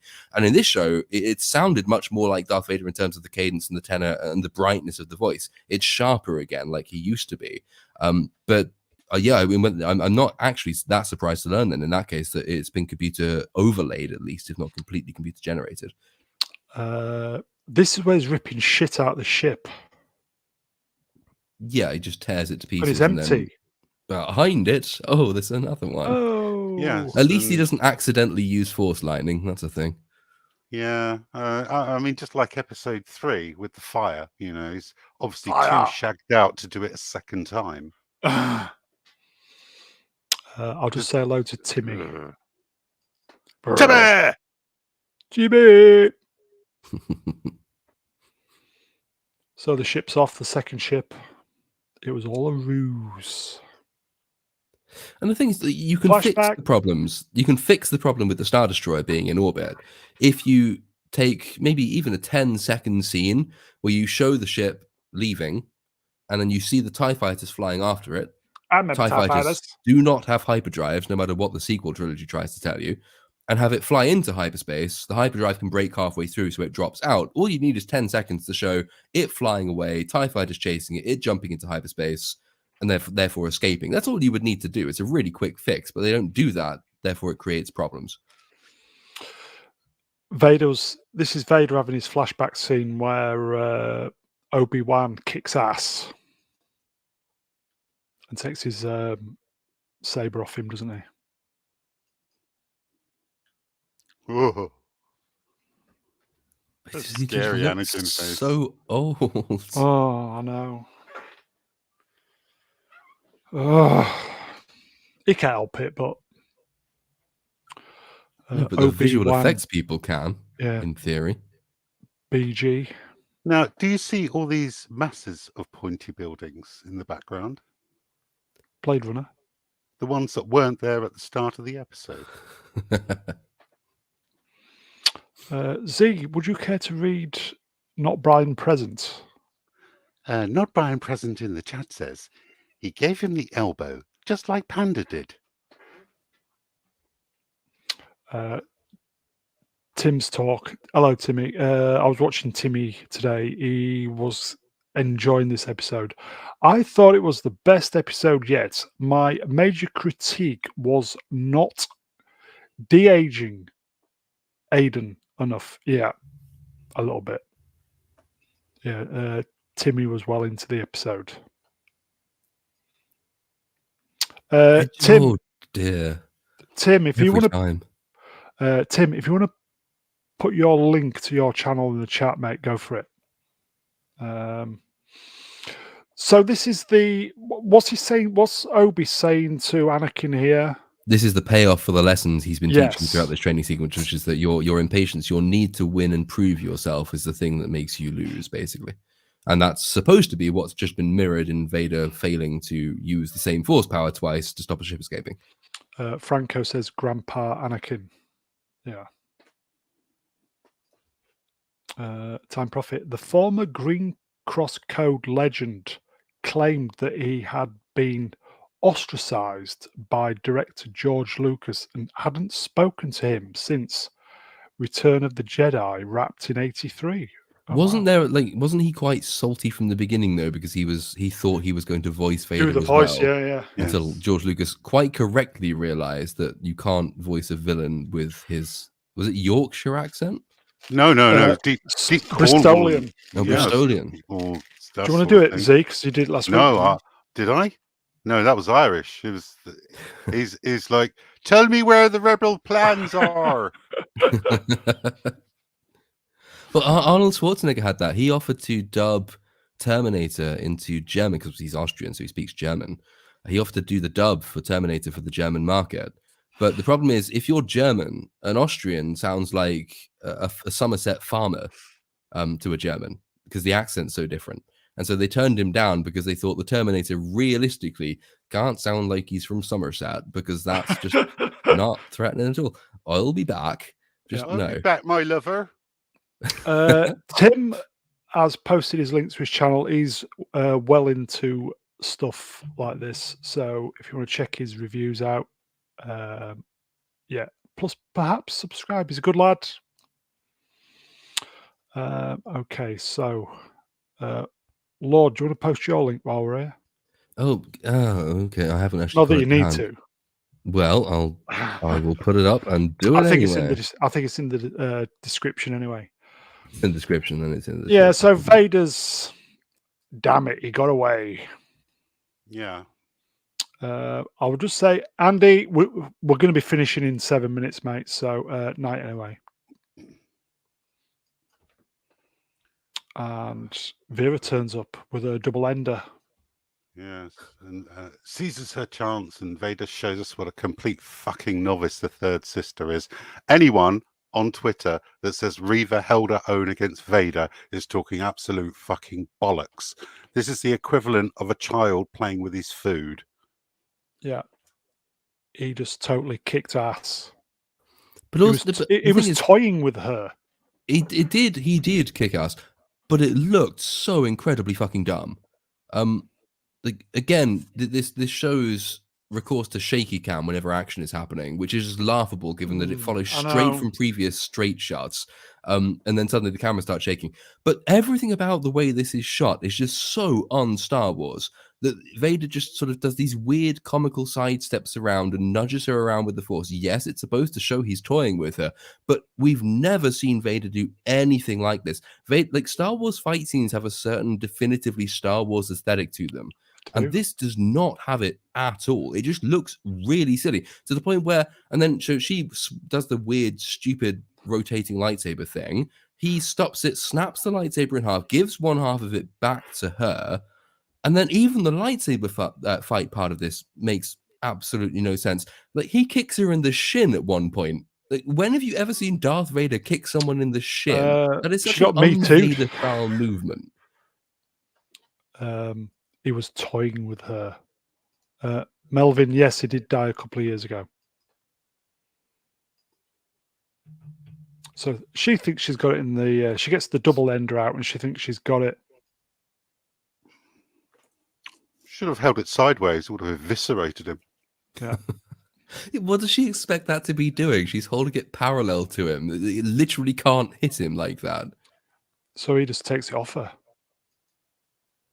Which causes all manner of problems with Star Wars, because generally speaking, like, you can't use certain force moves on other force sensitive characters without the entire mechanics of the combat breaking, which is why in video games, for example, if you try in, let's say like Jedi Outcast or Jedi Academy, you try and force choke another force sensitive character, they force push you away. Well, stealing people's weapons from other force sensitive characters as easily as he does it here is one of those things that makes it just asks so many questions about other fight scenes. Why does nobody else do this? Why do all Jedi not do this to other Jedi when they're fighting? Yeah, there should be a way of stopping this from happening. Yeah, Matt I, or is it Matt One, saying that? Yeah, it's just basically doing the Matrix fighting, Neo out of the Matrix when he's doing all the kung fu shit.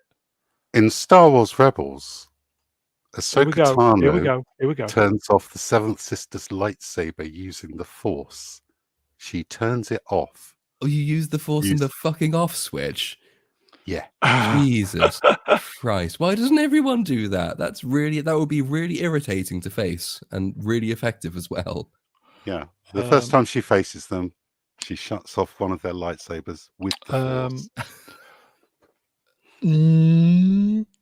Force Fu. Is Rebels a Filoni thing? Force Fufu. Yeah, I thought it would be. What about Force Fufu? Is that better? Or is that Fifi? Okay, so I did like this bit where he threw the other saber back. Just quickly, because Time Prophet in chat has said a couple of times that video games are not canon. You might think that officially they are. I mean, Fallen Order, for example, is officially canon. So you might not want that to be the case, but they actually are. Some of them are. Anyway. Some of them definitely used to be. Like, I think a lot of the old Jedi Knight and Dark Forces games were officially canon. Knights of the Old Republic was officially canon. Disney retconned all of those, but Fallen Order is Disney era, and I'm pretty sure Fallen Order is officially canon, which makes the whole setup in the previous episode where he swims into Fortress Inquisitorius make no sense, because Cal Kestis has already done it, and you would not realistically have 3 years later no improvements in that aspect of your fortress defense. That's fighting talk on other channels. Okay, so let's pile through these. What is this where she's saying to him? She saw what happened, and with the was it the younglings? But he already knows, though, doesn't he? He knows it's her. Or is it just me? No. Well, we learn after this ridiculous excuse for a fight scene happens that he already knew, but we don't know it yet. Right. So he had his suspicions. Okay, and this is the flashback, isn't it? Yes, she gets a flashback because he's bearing down on her with a lightsaber, so that's directly in mind of the preceding event. Almost good acting. You can see the sweat. And then it's back for the salad bowl, folks.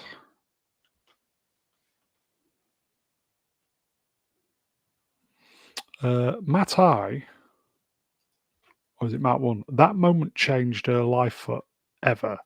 For Vader, it was a Tuesday.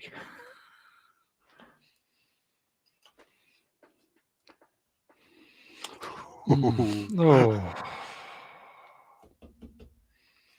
They've reused this scene, haven't they? Oh. It's the same scene. They just reused it. Yeah. It just looks so bad. I mean, put a tiny bit of effort, a little bit of effort is all that would require. It's staggering they haven't done this. Again, with the size of the budget they have to work with. And it looks so much worse even than Luke in Mando Season 2. And everyone thought that wasn't very good until a fan made it better and they hired him. How can you not? I know. Grand Moff Tarkin in Rogue One looks better. And he's basically a robot in that film. on 2 hours. It's absolutely terrible, isn't it? It's like somebody went to the DALL-E AI art generator and typed in Anakin during Order 66, and it came up with this image as one of the 9. Melvin, yeah, it's Tessa Sanderson, yeah. 86 Commonwealth. 2 javelins. Oh, that's where Reva gets offed. Don't Yeah, worry, but she Reva. doesn't. Oh, because that's where she get. Oh, yeah. It's only a flesh wound. That's all it is. All she's had Fucking- has been stabbed through the stomach. That's As we will bullshit. shortly That's see in the fucking next bullshit. in the next fucking scene, you realize that being stabbed through the stomach Bullshit. doesn't count for anything in Star Wars, which makes Qui-Gon's Force Ghost very angry, I'm sure. If we ever see him again, his first line should be, why the fuck did I die from this when no one else has? Fennec Shan gets a robot stomach. Grand Inquisitor, who turns up in 2 seconds, is fine. Reva will be fine because she needs to be, because it's basically her show. Bear in mind, you've been stabbed through the direct middle of the stomach with a lightsaber all the way through. Realistically, you've just had your spine severed, so it's not just a Yeah, you'd be flesh wound. cooked. Yeah. You will be absolutely wrecked by that, but no, because that doesn't happen anymore. Your stomach could burst. It's just Yeah. fucking bullshit. Don't worry, no one's ever really gone. Franco, 'tis but a flesh wound. It is.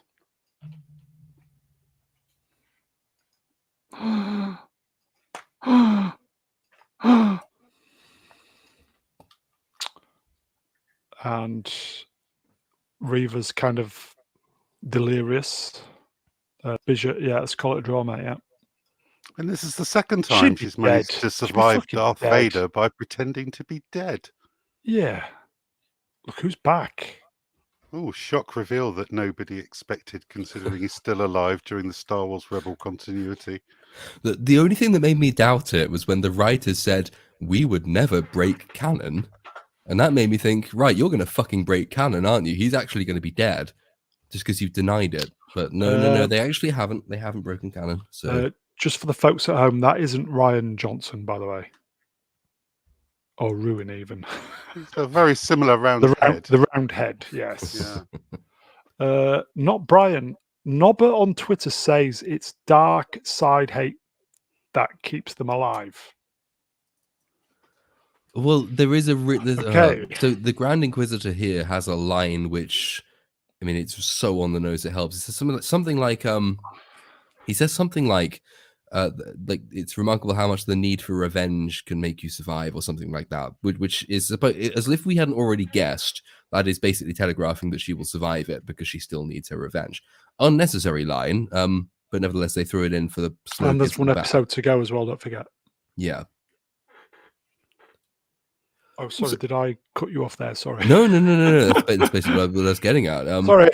The only other thing was that I increase. It's in a way, it's probably for the best that the Grand Inquisitor hasn't been in this for the vast majority of it, because every time he speaks, I find him really irritating.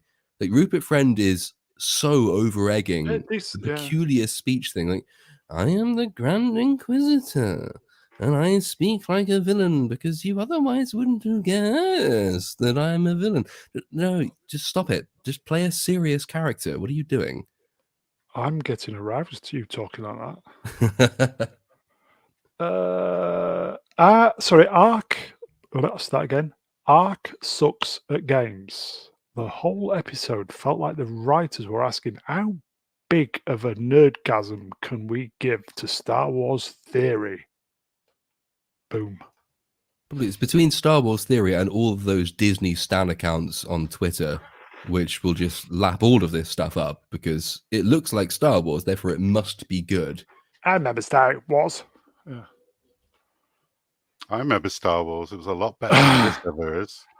It was in a galaxy a long way ago. A long time ago. Yeah, it's fucking 1977. Lord, do you remember 1977? Do I remember 1977? Was my mum born in 1977? No. Probably. I don't think she was. Oh, gosh. Maybe she was 1. She might have been 1976. I don't remember. Fuck me. You made me feel old. Stream killer. So they're fucking off and leaving her to die. Don't think to finish her off, which seems like a really sensible thing for villains to do. Just leave her there. Well, she's getting a new series, so we know she's not going to die. Yeah. Or do we?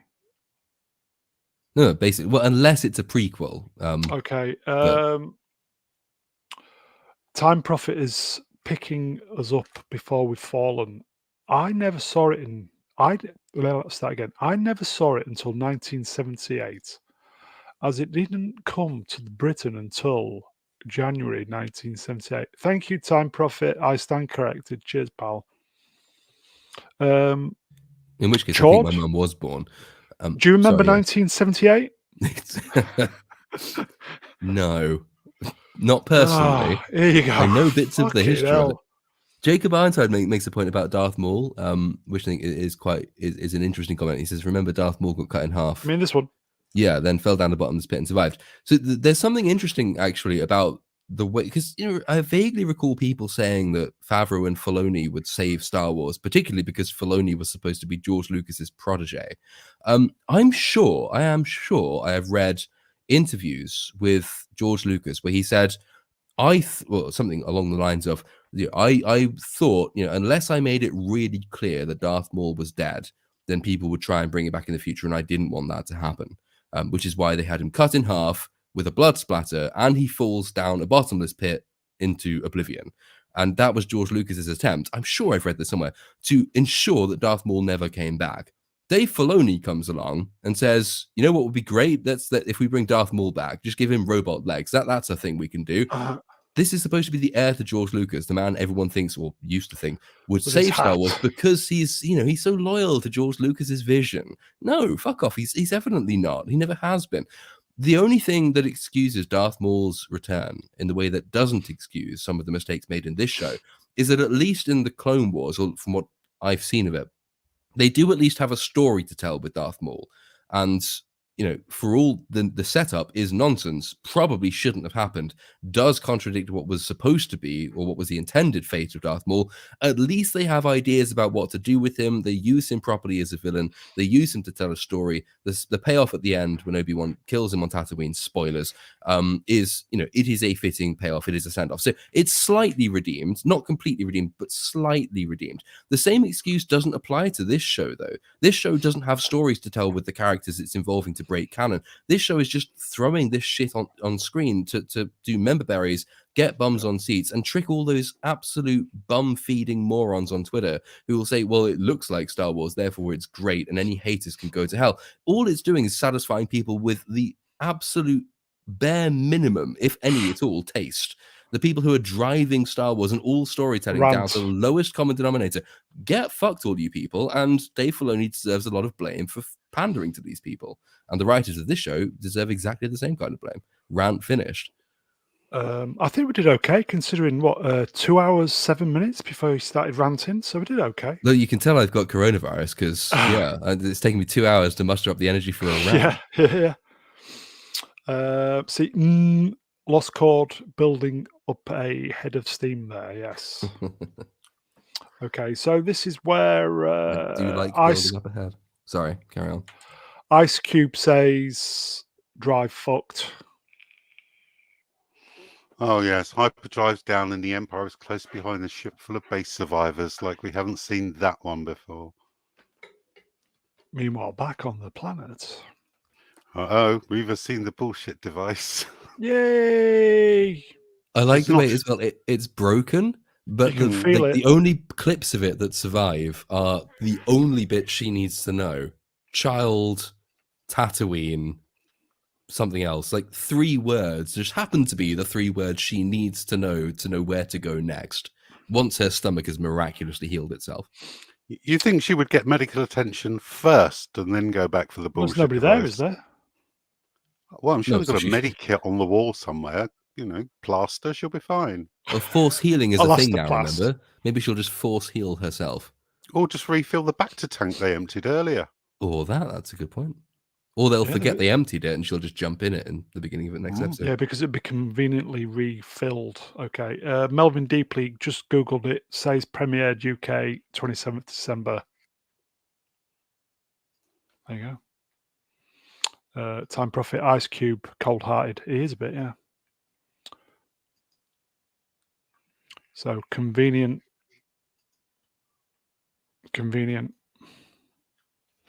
He can feel it. Yeah, and that's weird because Jedi sometimes have premonitions of things, but they're generally sort of impactful, relating to characters they know or things that are important or masses of people dying. But he gets a premonition of someone reading a fragment of a message That on a says broken thing. Luke. It's so inconsequential, but he gets the premonition because he has to know, of course, they're coming after him, as if they didn't already know that from the fact their hyperdrive is broken and the Star Destroyer is behind them. But no, that's all good. And then we get, of course, this setup for the impending catastrophe that is Episode 6. So, folks, we're going to get a Luke Skywalker episode next week, I think. No. But there are a number of conditions that this show cannot break in order for this not to completely wreck canon. There are 3 really important ones, if I remember what they are. So, for example, Vader cannot come within anything like close proximity to Leia or Luke, because if he does that, of course, the entire original trilogy is wrecked. Luke can't share any meaningful engagement with Obi-Wan, because if he does that, then of course he has memories to draw on, which he doesn't have come A New Hope. And thirdly, he cannot see a lightsaber because Obi-Wan has to explain what lightsabers are to him when we get to A New Hope. So none of these 3 conditions can be broken in the final episode unless this show decides, fuck it, we will meddle with the setup for A New Hope again. From what we know about the leaks, though, at least one of these conditions is going to be broken. No, I'm not going to say which one it is. Just all I'm saying is one of these 3 conditions apparently will be broken. So this episode, basically, the closer you get to Tatooine with any of these characters in this series, the greater the potential for damage done to lore, done to continuity, done to the setup for the film that started the entire thing. It's an incredibly bad idea to have them all going back to Tatooine. And even if they don't end up breaking any of these conditions, the amount of damage it could potentially do and the amount of care, or rather carelessness, these writers have demonstrated means that the setup for the final episode is really, really, really not promising. Matt Isaac, Matt 1. Lord COVID is wrong. They are doing all that and a Jedi mind wipe. I've heard a few things about this Jedi mind wipe. Has that ever been done before? Did Jedi have the Men in Black style little flick thing that they could just flash at people and everyone forgets everything? That's the narrative equivalent of, and they woke up and it was all a dream. I agree with. I've said this all along, that what Franco's doing. This is them remaking A New Hope their way. This is Disney timeline. This is Kelvin timeline, folks. It sounds so blasphemous as to be impossible, but actually, then when you consider what Disney is and what Disney does, that actually the fact it's so implausible makes it more plausible that that's the kind of thing they would do. I still don't think they will, but actually, no, they're doing it. Trust me, I know they're doing it. Yeah. They're doing it. Yeah, there is Force Mind Wipe. It was used during the Mortis arc in Clone Wars. Bishop says mind wipe, more like arse wipe. Yes. Do you know, I think that's it. I'll just say, folks, 2 hours 15. Wow. I will thank the chats. Guys in the chat, wonderful as usual. So great to see you. I'm still struggling a little bit with the coof brain, but always great for the interaction. I'll thank the guests. Z, cheers, pal. Always a pleasure, sir. Let's come back next week and rip the last episode a new hole. And Lord, the Dark Sith Lord COVID. Thank you. Somehow my voice is still working, even though the Lemsip is wearing folks.